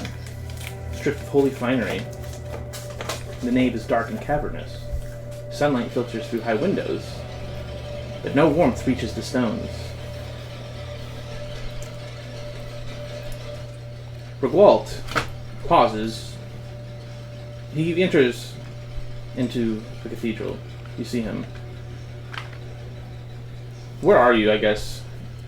So there's it's pretty open, but there are these pillars that you could hide behind, potentially. Rigwalt pauses in the center of the nave. Smug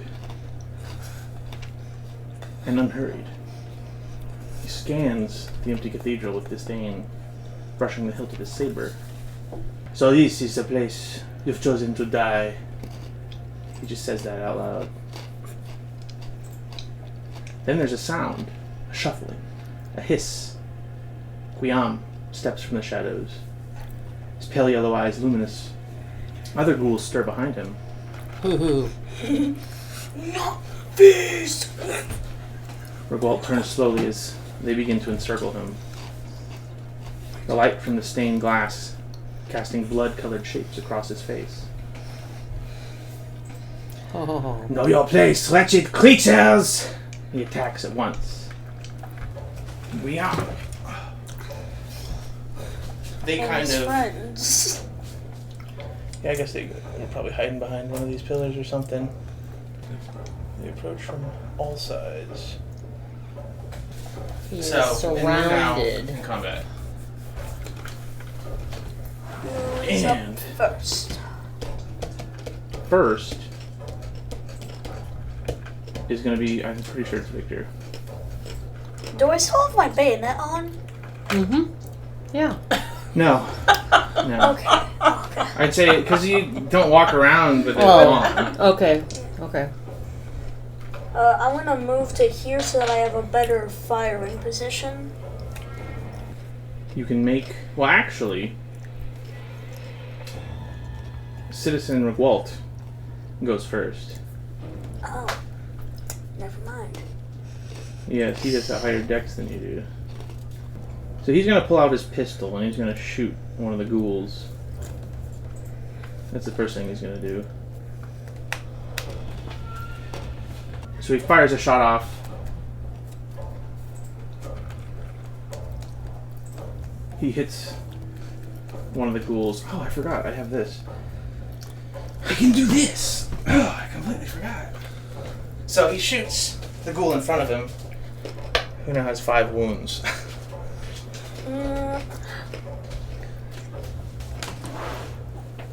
And One bird, 5 wounds. then Guillaume gets to go. Yeah, Guillaume goes right up into him and he starts clawing at him. And he starts ripping him with his claws, and it just tears his clothes off, and then all his skull tattoos are exposed again. But Rigwalt does not seem fazed by it. The execution has to happen soon. So that we can defeat I'm up there ready. Victor, what are you gonna do? I move into a better firing position. Oh, whoops. Right here. Okay. And fire? Yes. Right there. Alright. Roll. Well, you fire. But he's still invulnerable. Well, yeah. I'm just waiting for him to be vulnerable. Like, just waiting for him to be able to be killed. Let me be clear. Do you want to fire now or just wait? Wait. Okay. You're waiting. I wonder if there's actually any signs I should have, like, you know. Well, you just saw Guillaume tear into him, and he didn't seem to be hurt very much by it. So you just stay there, and you're waiting for your chance, waiting for that moment where he looks vulnerable. And then the other ghouls, they're going to try and grab onto him. So they move in. Nope.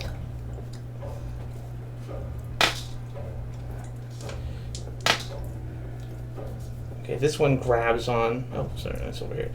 He grabs on and pins down Rigwalt. Yeah, and so right now only one of them is able to get their claws on him. It's kind of holding him there, keeping him from moving. But he's also surrounded, so he really has nowhere to go. So now we go back to the guillotine. Now it's back at the guillotine. Beep. Beep. It's good that he's surrounded. See, now we can get to the The tumbrel stops. The guillotine beckons. I think I've already said that. A priest offers words. You cannot hear them over the thrum of blood in your ears. A guard grabs your arm. The world narrows to the steps. The blade, the block. Do you have any last words to the crowd or for your loved ones as you are brought to the guillotine? Viva la France. Alright. Then back, Notre Dame. Next is Theri. You see the ghouls surrounding him and holding him down. He's just trying to shake them off right now. His clothes are all torn to shreds. I think I'm going to stay right where I'm at for the moment. Okay. Then it is Rigwalt's turn again. Rigwalt. He's getting really pissed off now. Because he's surrounded. He holds his hand up.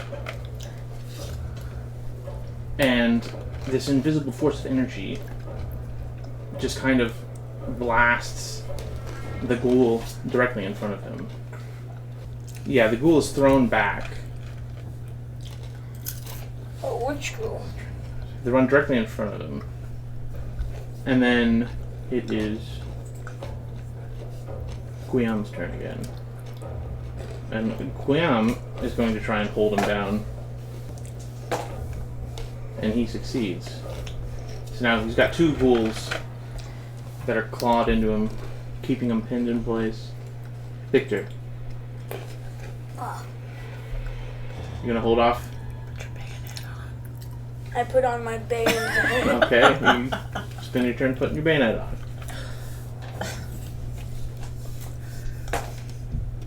The other ghouls all try to grab onto him, all failing. And then we're back to the guillotine. So, you mount the steps, say Vive la France, and kneel. There is a hiss of breath. The crowd murmur somewhere a woman sobs. The time has come. Thump. You are pushed onto the bascule. Clank. The lunette is closed on your neck. The sun breaks through the clouds just as the blade falls. Thud. For an instant, everything stops. You are no longer on the scaffold, but suspended in a vast and soundless void. I knew it was going to be like this. Below you, the idiot god Azathoth swirls in infinite gyre, flanked by unseen things whose flutes and drums are gripped in malformed paws. Their cacophony vanishes the moment you open your mouth. The music from beyond spills out, not as sound, but as a terrible, unthinkable harmony that silences night itself. Ooh, I got goosebumps. The stars are torn apart. Light weeps. The universe shudders like a dying beast. And then, all is blackness. Consciousness rushes back for a final instant. Your head, severed, rolls on the blood-soaked boards, spinning until it lands upright. You see the crowd, the guillotine, the sky. You see everything. The music from beyond still echoes, its final note resonating in the fabric of your mind. Then, merciful darkness takes you. You are gone. But the music echoes still. And then we go back to the Notre Dame. So, at this point, Citizen Reguald starts screaming. Ah!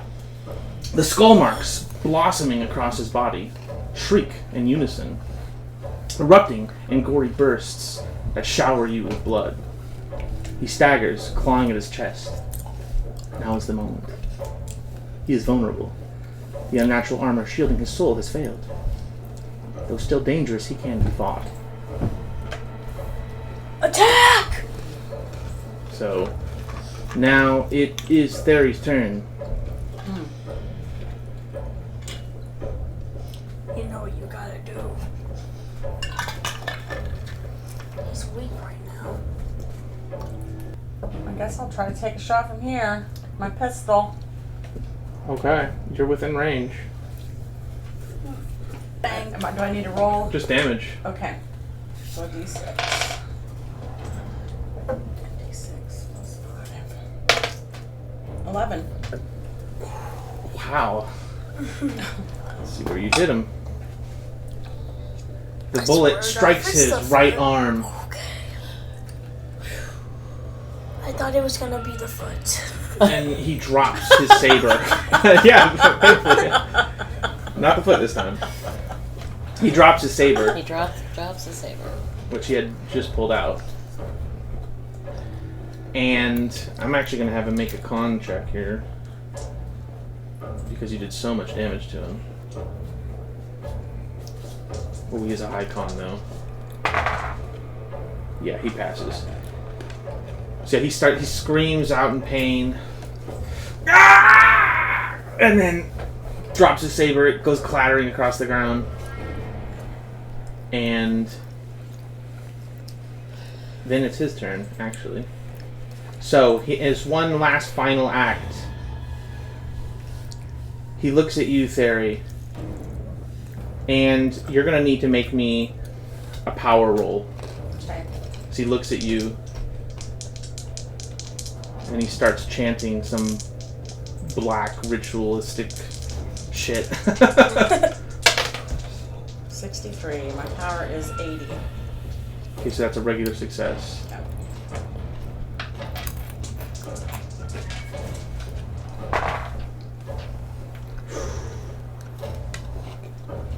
He also got a regular success. So that's a tie. Which means...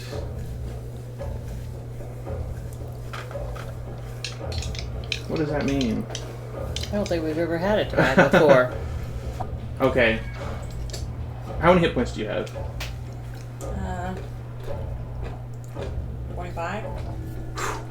So, you suddenly you shot him in his right arm. He lifts his left arm up and he starts chanting. And suddenly your right arm shrivels and blackens and becomes like a twig. And you lose 17 hit points. Okay. Whoa. This is death rattle. He cast shriveling on you. And he invested all his magic points in it. You took his arm, he's taking yours back as well. Can't wait to do my bayonet charge. And then, Right into his spinal cord. well... Okay, so Guillaume... He keeps a hold of Rigwalt on his turn. Perfect Okay. chance. And it is now Kristoff's turn. Bayonet charge. Wait, I think I put on my bayonet right. You did. did. You've got it on. Charge! Can you reach him? Wait. One. Can you go diagonal?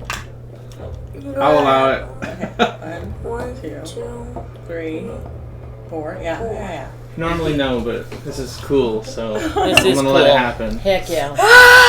So yeah, you charge in with your bayonet, thrusting it into him, right into his heart, just like you did that other guy. And there's like this wet exhale from him, because all the breath just leaves him as you stab him in the chest, and he falls down dead. So his lifeless corpse is now lying in the center of the nave, and after a fierce and frenzied struggle, Rigwalt lies slain upon the cold flagstones of the nave. His body smokes faintly, Oh, where the skull marks have burst.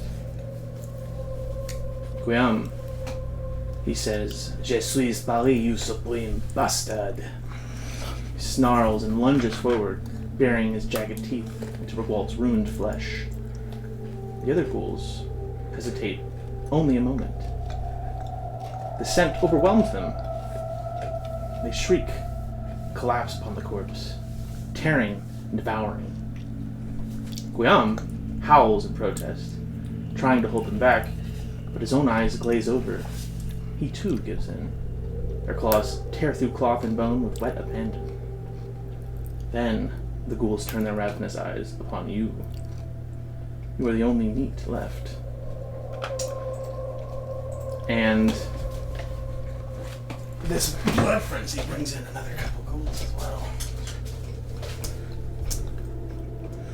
They're now blocking the entrance. Why don't you make me...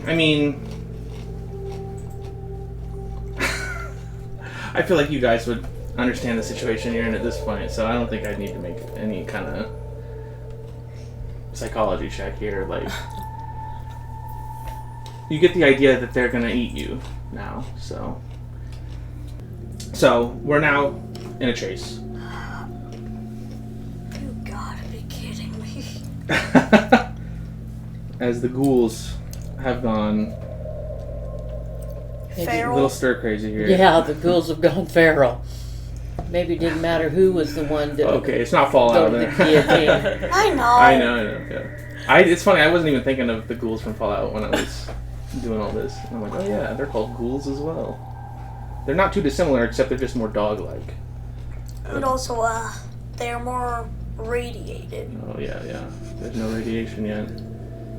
Well, Shoot. So maybe all of us were slated to end up dead anyway. Maybe. And maybe that's... I mean, this looks pretty ominous, don't you think? Right here. It does.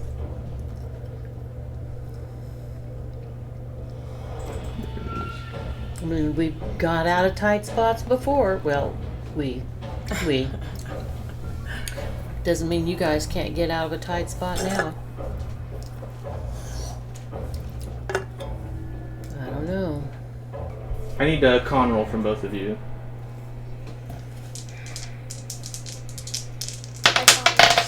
I got 37, and my con is 50. I got 49. My con's 80, so. We both passed. And then I need to do the ghouls. Oh, come on. They gotta have a turn too. I gotta see. I know. Gotta make it fair and square. I know. Alright, let's see. The ghouls are on your tail. They will get to you in one more turn. At this rate, if you don't move. So you need to run. And I need... Well, I guess I'll just tell you first. The ghouls erupt into a frenzy, clawing at flesh and stone alike. So you flee down the vast central aisle. The echo of snarling jaws bouncing off the high-ribbed ceilings. And go ahead and make me another con roll. 50. Victor? Alright. 0, 0, 0. That's 100. Critical failure. Just... Yeah, you trip. You stumble over yourself. Oh. And the ghouls, they're upon you. One of them is going to make an attack. It slashes you, and it does 4 hit points of damage. Take 4 away. Gosh, I'm on Theory. You make your way to the transept. You veer through the north transept where scaffolding clings to the walls, and your only option is to climb. So I'm going to need a climb roll. Okay.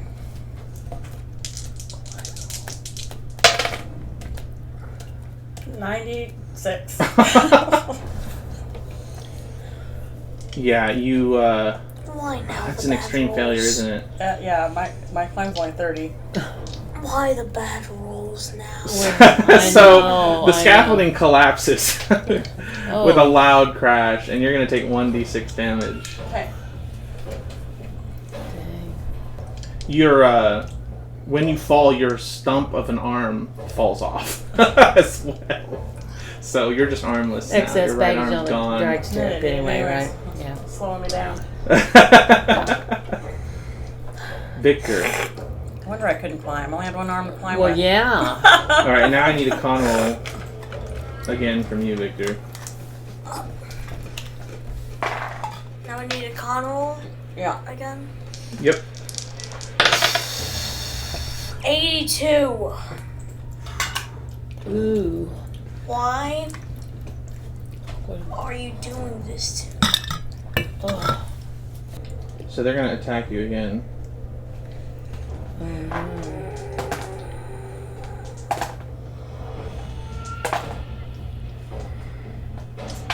You take another 4 hit points of damage.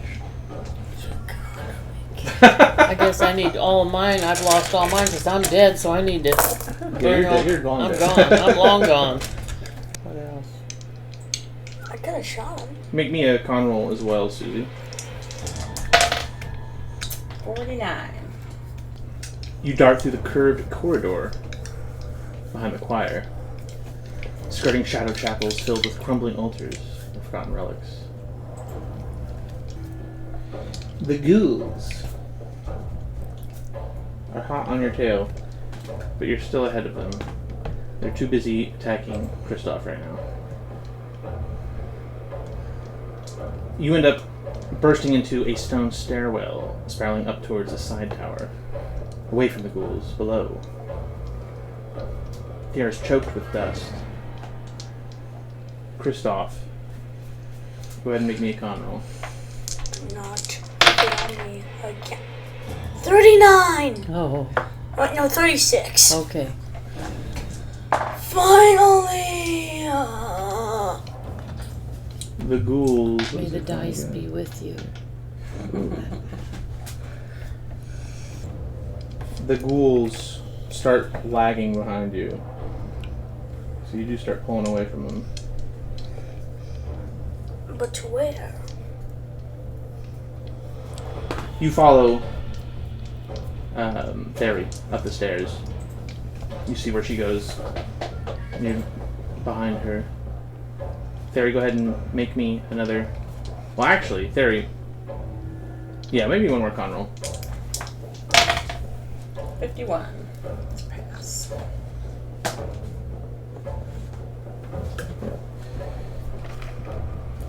So you are now... You now get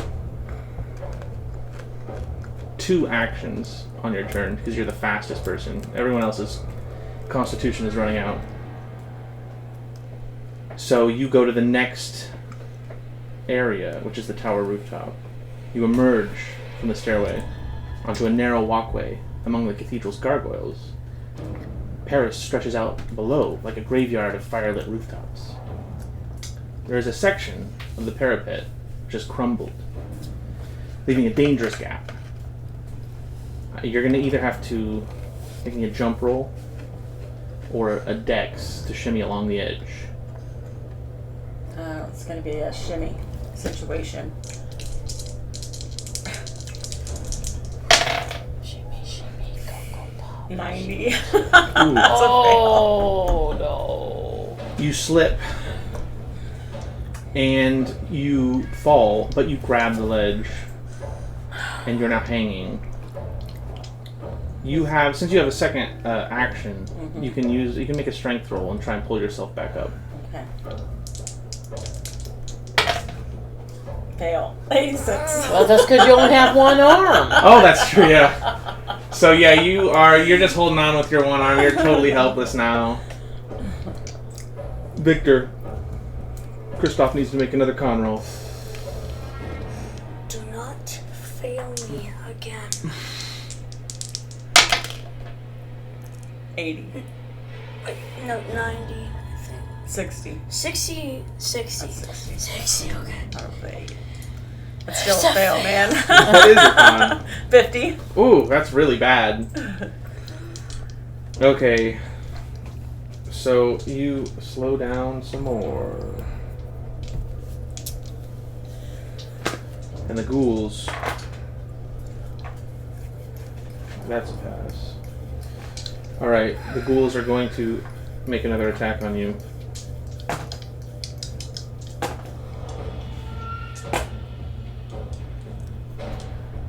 And you keep getting lucky. They attack 3 times every turn, and you always end up just getting hit once. But this time you're going to lose 8 hit points. 1, 2, 3, 4, 5, 6, 7, 8. Oh, we both only have 3 left, man. We're hanging on by a thread. Ooh, this is the toughest it's ever been since we started playing. One of the ghouls bites your right hand, and your fingers get all crushed, and your hand's broken now. So your right hand useless. You're all crippled. You're all down to one arm. And then you come up and you see this gap, and you're gonna have to either make a dex roll, shimmy, or a jump roll to try and clear it. You see Your dex Fairy and your hanging jump are both there 7. by one arm, but you can't save her until you get on the other side. Jump. 52. 52. Pass. Yes, it's a pass. It's a pass on You jump. leap the gap and make it to the other side. Then I need... Okay, then the ghoul is going to have to try and leap after you. Do they have jump? They do. Oh no. The ghoul, one of the ghouls tries to shimmy along the edge. And it successfully does. Oh, come on.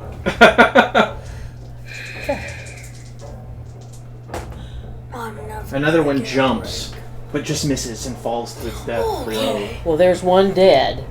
So which one is Maybe. You hear a sickening crunch as it Okay. slams to the ground it. below. And then definitely. it? Yes. Okay. So this is looking better. But so horrible. But yeah, so now, oh gosh, okay, Terry, I need a con roll. 65. And then I need a strength roll. 94. Oh, that one arm thing just. Okay, your grip slips and you start falling. Victor, you see her, and you have a chance to grab her. I need a strength roll from you.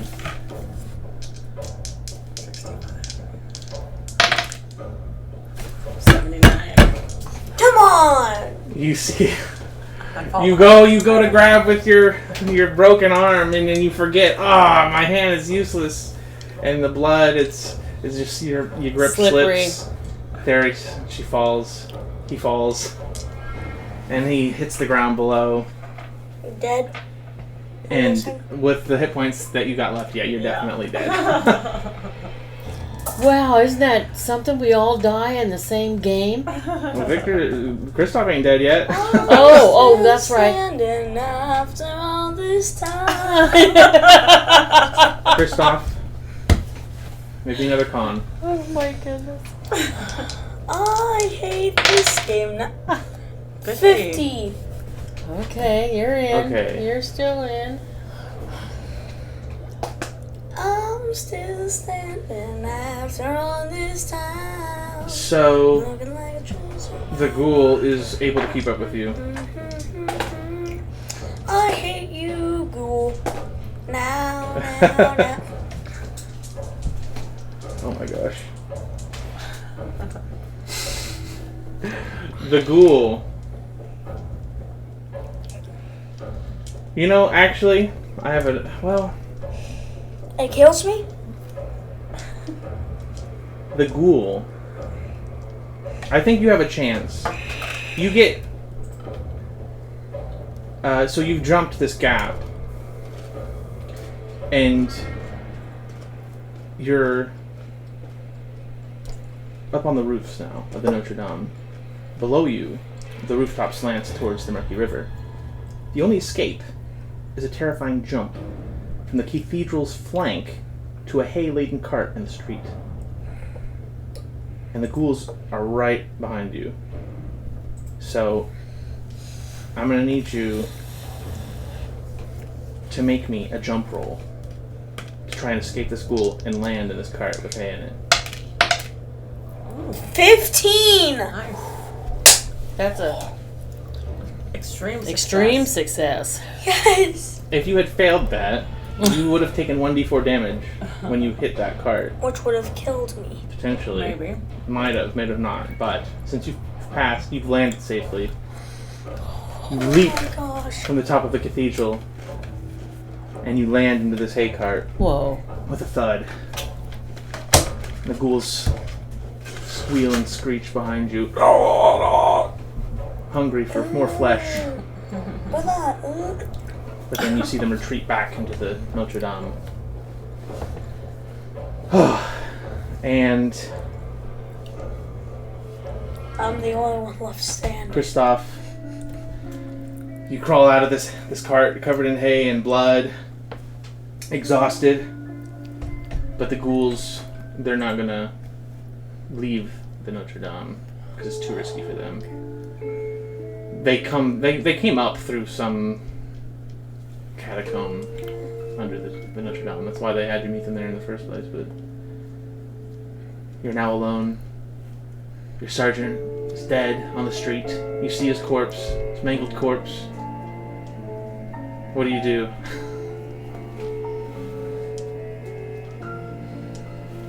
try to find like help. For who? For you? You had to fix your hand. Yeah, your I'm already hand's dead. Since I'm the broken. Yeah, only you've one got left. you've got to get your hand healed up. So, the streets of Paris are filled with thousands upon thousands of flowers.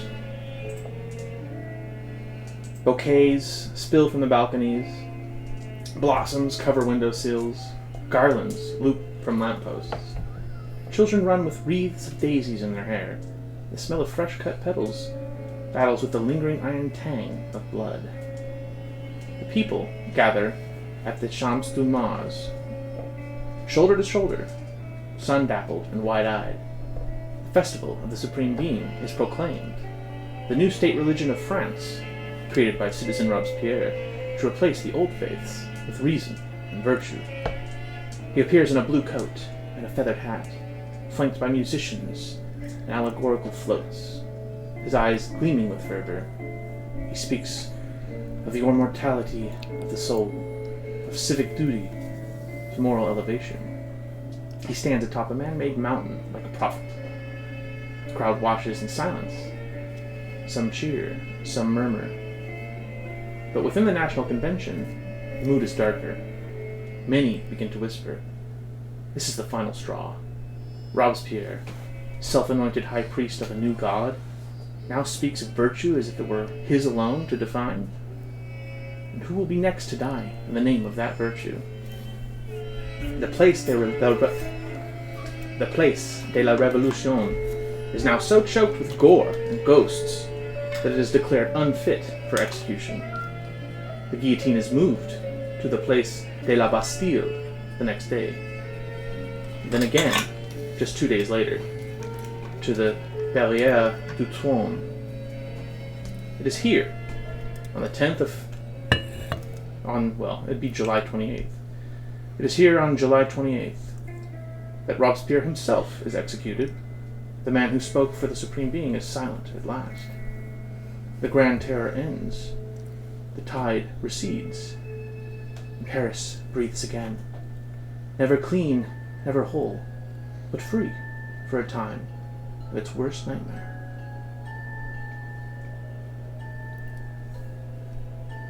Christophe, you return home to Melody at some point. I'm guessing that my hand's so broken. I don't know if you probably went and got that taken care of first. Yeah. Yeah. Went to a hospital. Well, with the way things are, everyone's a doctor, so I don't know how good of a medical practitioner you found there, but you get your injuries treated. So do we get any health back? I just want to make sure. You Okay. heal. So, Go ahead, you can make me a medicine check if you want. Okay.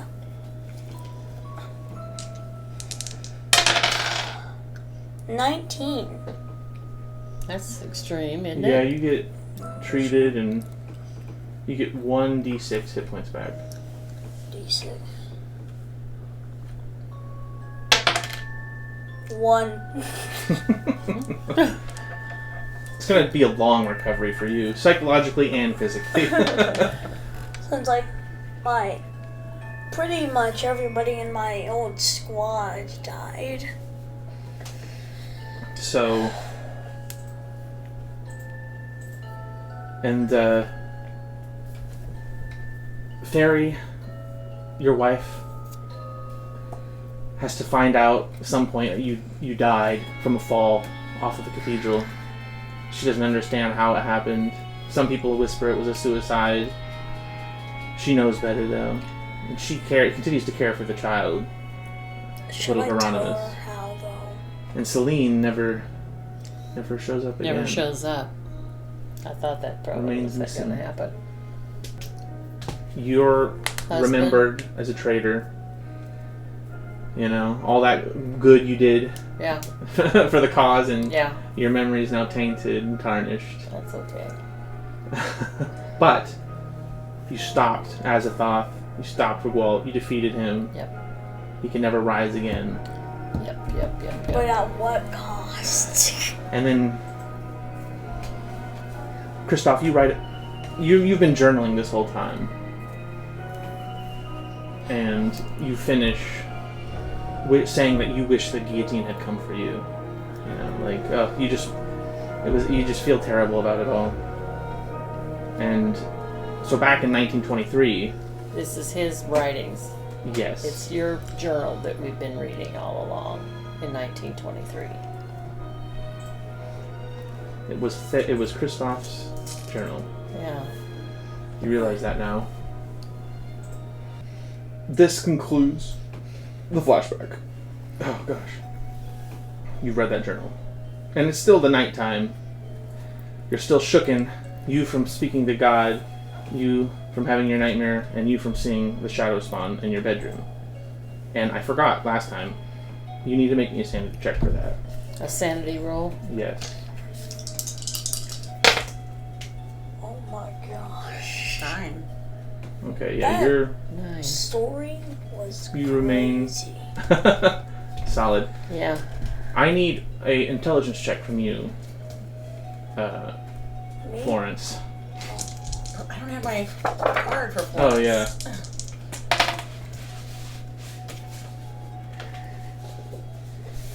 Here's Florence. Glenn. Okay, my intelligence is 70 and I rolled a 65. So you pass. You lose 1 sanity. Okay. Wow. Now I have to have my old characters, Yeah. health. Man, oh man. So, you have a hard time. Yeah, you spend the rest of the night. You finish the journal, and it's pretty close to morning. So you can now plan for departing to Italy.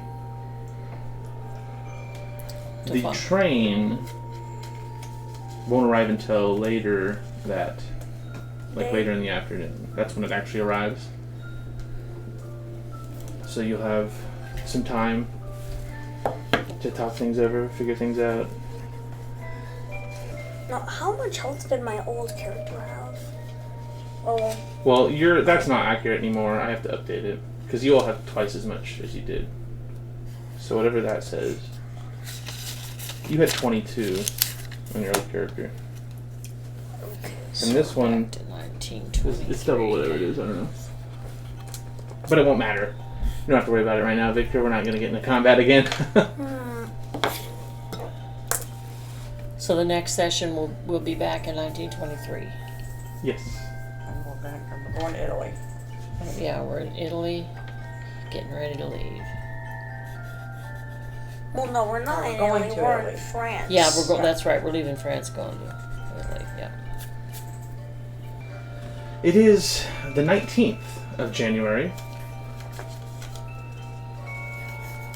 You left on the... Gosh, I think it was like a... January 3rd. 3rd, yeah. 23. You've spent about a week doing research in France. Finding the left arm of the Sedefkar simulacrum. Your arm, sir. My arm. Don't you get that one withered off. Yeah. Yeah. So, you eventually make it to the Gare de Lyon station. It's very pixely for some reason. The arm. Yes, not the highest quality image. Let me look at it just to see the pixels. Oh. Yeah. So, the Orient Express stands regal under the iron canopy of Gare de Lyon, gleaming blue and gold against the darkened platform. This is actually the first time you're seeing the actual Orient Express as it is known. 30 years ago it was the wooden, older version, and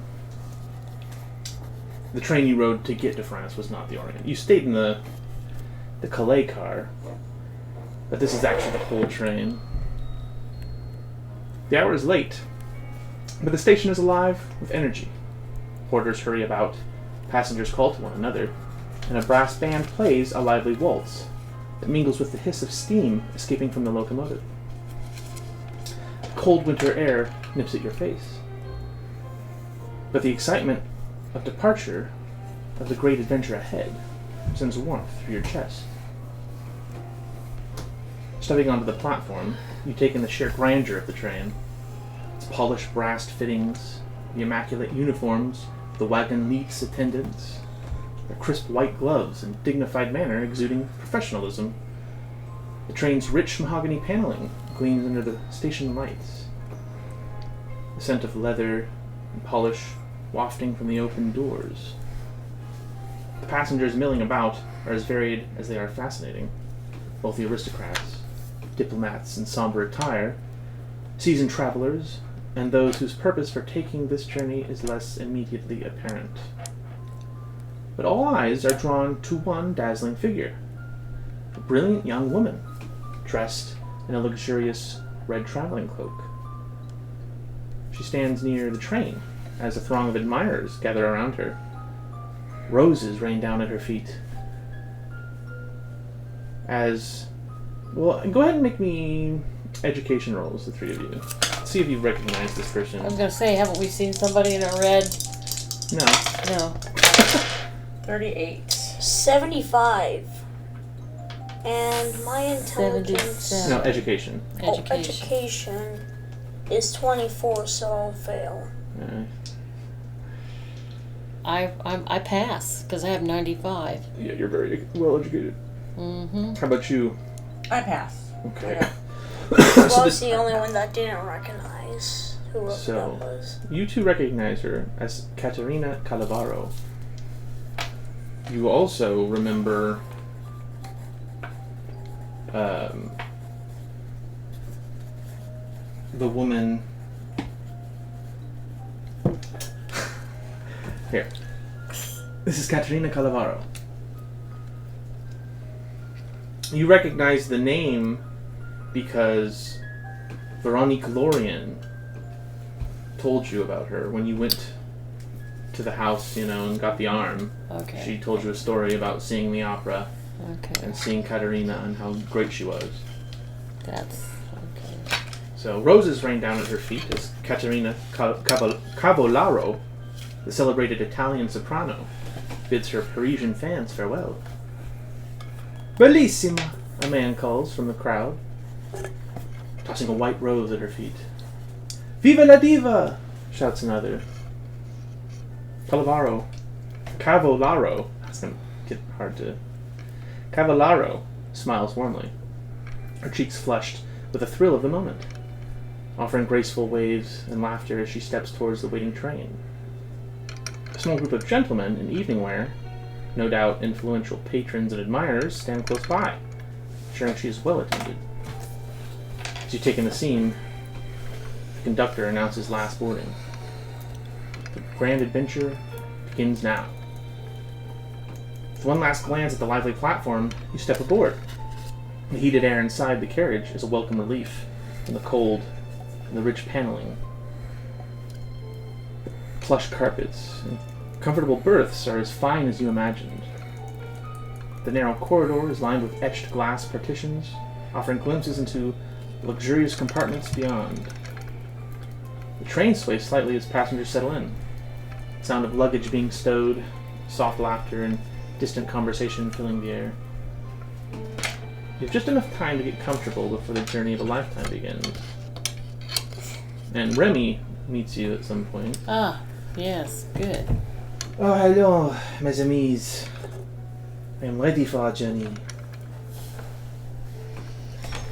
I have one last smoke before we get on the train. There we go. You eventually find yourselves in the salon car. There's quite a big affair with Katerina being there. The salon car is alive with laughter, music, and the sparkle of fine crystal under the warm glow of electric lamps.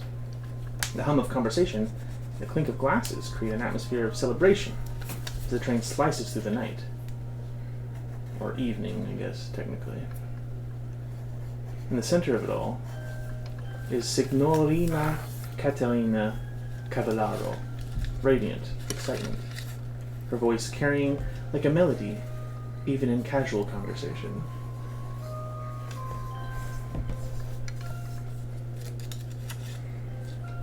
Her presence is magnetic. She exudes charm as she holds court among her admirers. Draped in deep red velvet, a sparkling necklace at her throat catches the light as she gestures animatedly. She has just finished an extraordinary performance in Paris and is still riding the exhilaration of the stage, speaking rapidly in Italian, French, and English, switching between them with ease. So, you're just kind of caught up in the moment. You're all there as the conversation's going on. And she's very... She says, "My amici, you must see Milano. The beauty, the life, the art. It is the very heart of Italy, you know?" She beams, gesturing dramatically as she leans forward. "And you will be my guest." And she's kind of talking to the whole car, you know. She's very friendly with everyone. You find yourselves swept up in the warmth of her hospitality. Cavallaro welcomes you as if you were old friends, laughing and toasting to your journey ahead. Some of the express staff, a maître d' and a couple of waiters, and even the sommelier linger at her invitation, ensuring her every whim is met. She teases them affectionately, making a game of guessing the year and vineyard of each bottle they bring.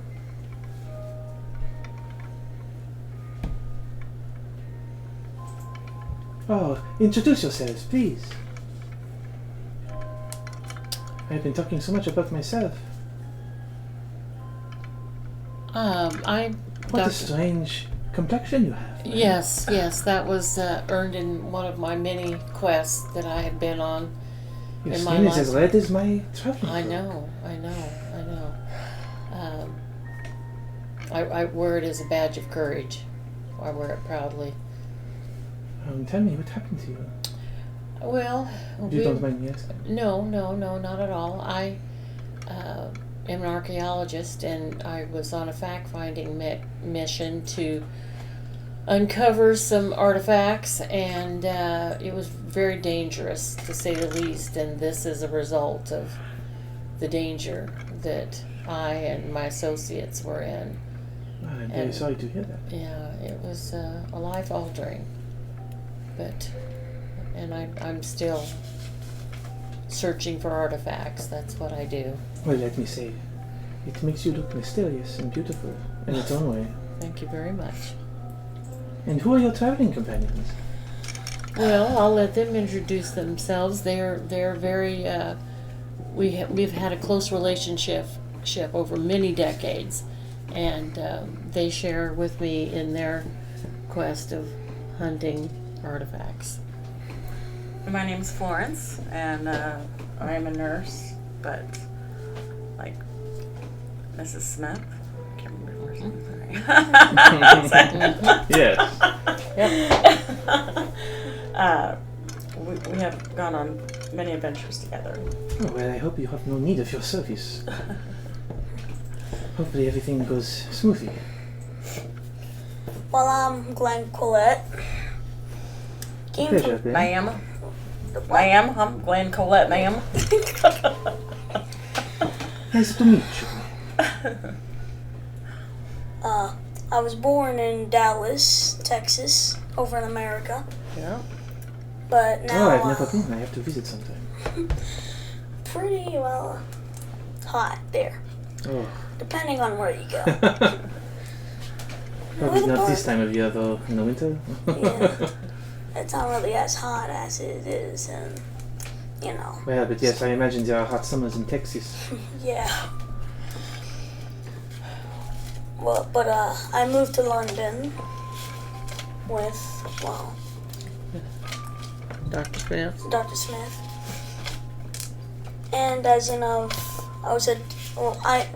I'm a detective. Oh.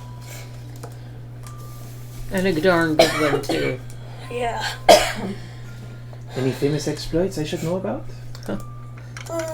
You ever hear of the mystery of the missing painting? I have not. Well, it was whenever, I'm pretty sure it was costed around $1,000 to $1 million. $1 million? That is a lot of cheddar. And as in of it was, well, missing for a while. Apparently somebody named Dmitri, which is a pretty common name in Russia, took it and sold it, well, to, we don't really know their name. I'm not really supposed to say it out loud since, well, for some reason it's classified. I do not know. Wow. For some reason. You sound like a big deal. I'm so surprised. I forgot how to speak Italian. My accent is all over the place. It's because I keep switching between French and Italian and English. So, how did you solve the case? Well, as in if I solved it by, well, looking for the clues on each part. Specifically, it was in London, and then apparently it was in Russia, so I had to go there. Oh, crap. Was one of them a fake? How is that too? Well, apparently, there was a fake replica made with, well, almost the same materials, except instead of, well, canvas, it was wool. So that's how I was able to tell it was fake. But now with tiny clues that I found, I was able to lead it to Russia, find it to where the house is, and, well, able to get the painting returned to London. Oh, wow. I'm just fascinated that you remember all of that. Same here. Bravo, bravo. Oh my gosh, that was excellent. That's an exciting story.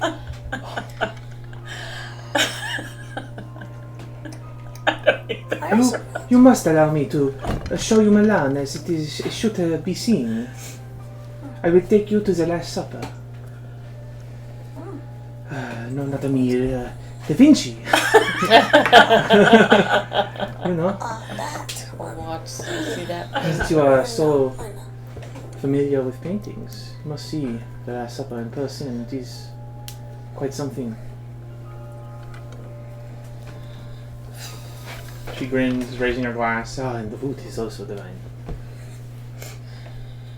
She insists, absolutely insists, on booking rooms for the three of you at the most beautiful situated hotel in the world, the Galleria Vittorio Emanuele. There is no greater place to wake up in Milan. You step out and all of Italy is at your feet. The night stretches on with stories, toasts, and laughter. The train, a moving world of its own, sealed away from the darkness beyond. You barely notice the rocking motion of the carriage, lost in the lavish company of a diva in her prime. For now, the troubles of the world feel far away.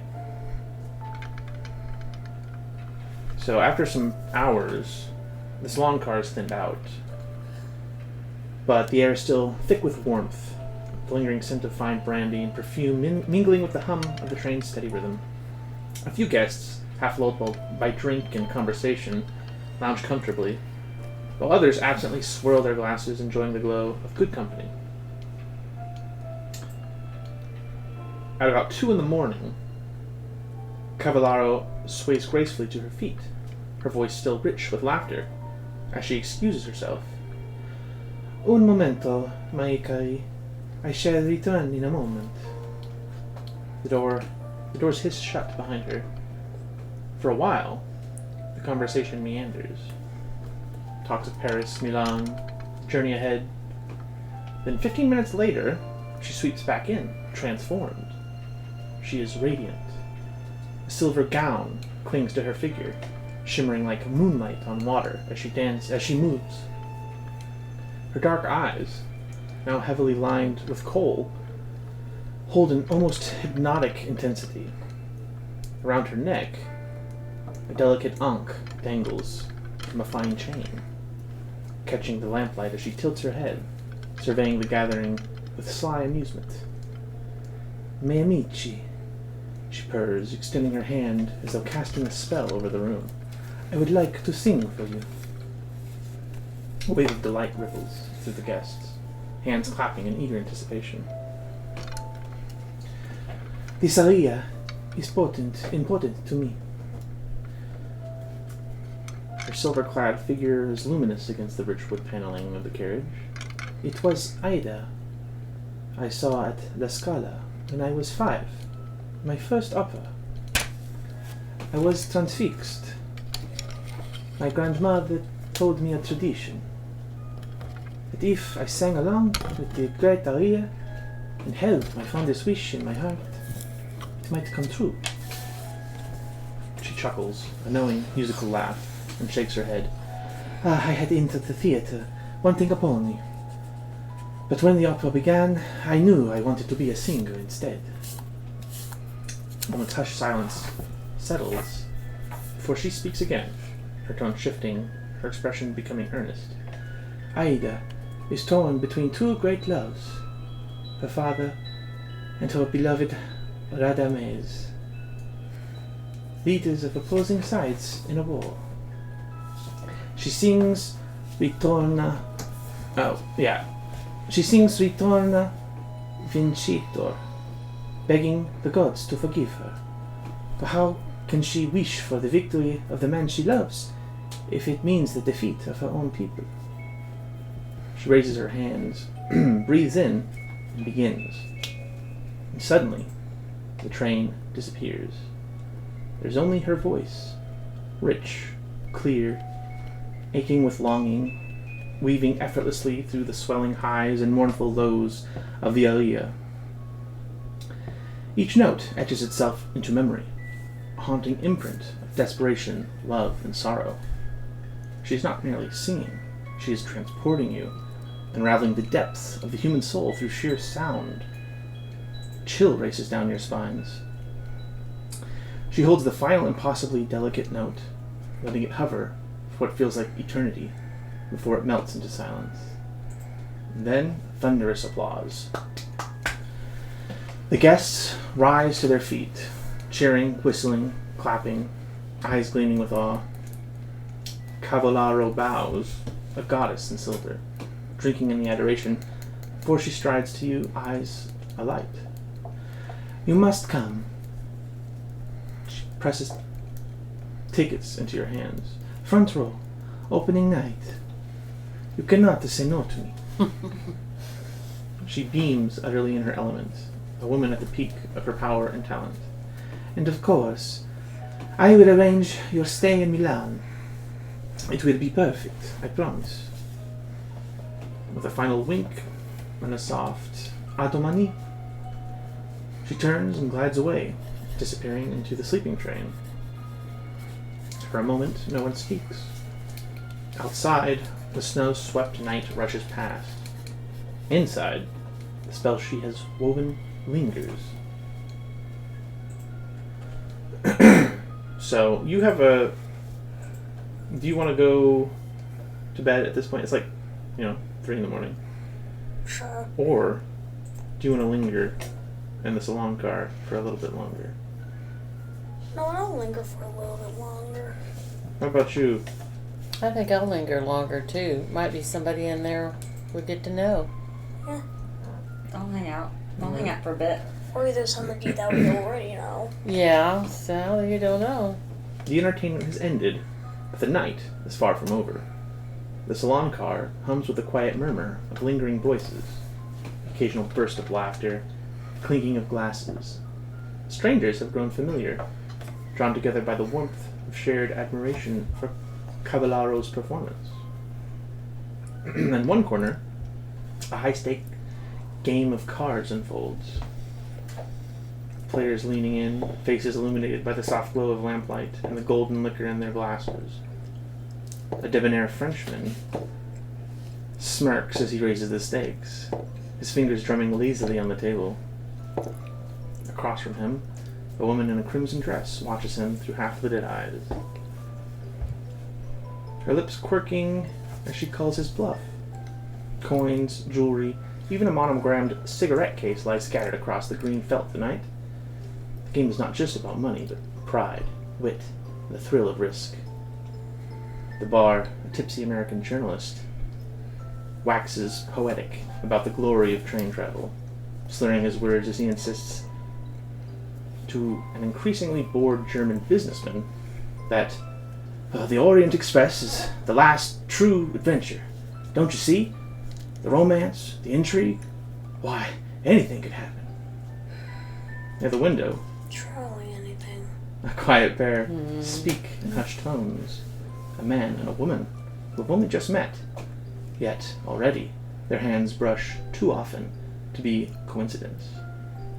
Furtive glances, stolen smiles, the whisper of a name being learned and repeated like a secret. The train roars on through the night, slicing through the frozen darkness, the wheels clattering in their hypnotic rhythm. Eventually, is there anything that piques your interest? Anyone you want to talk to? Anything you want to insert yourself into?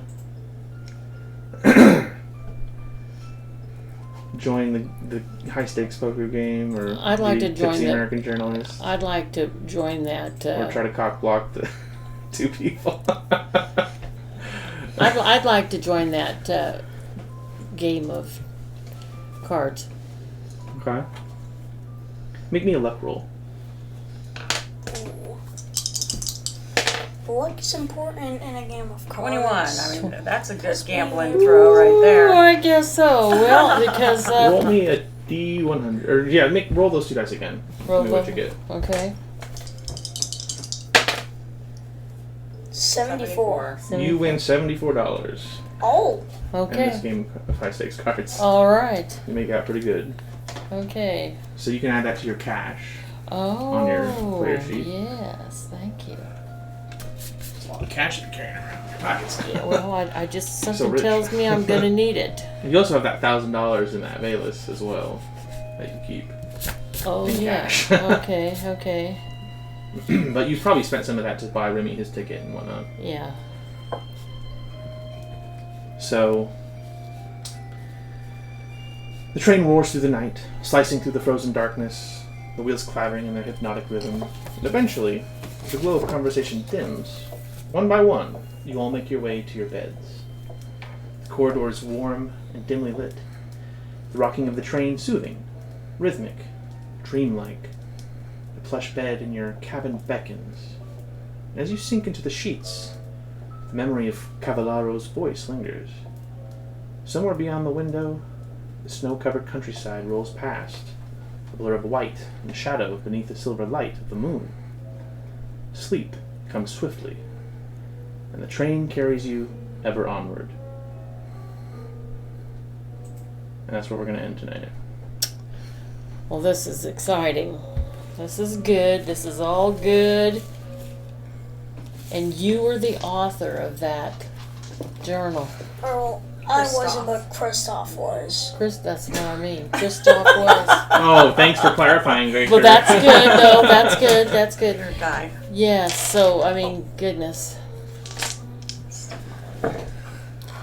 That was amazing. Next chapter is going to be wild.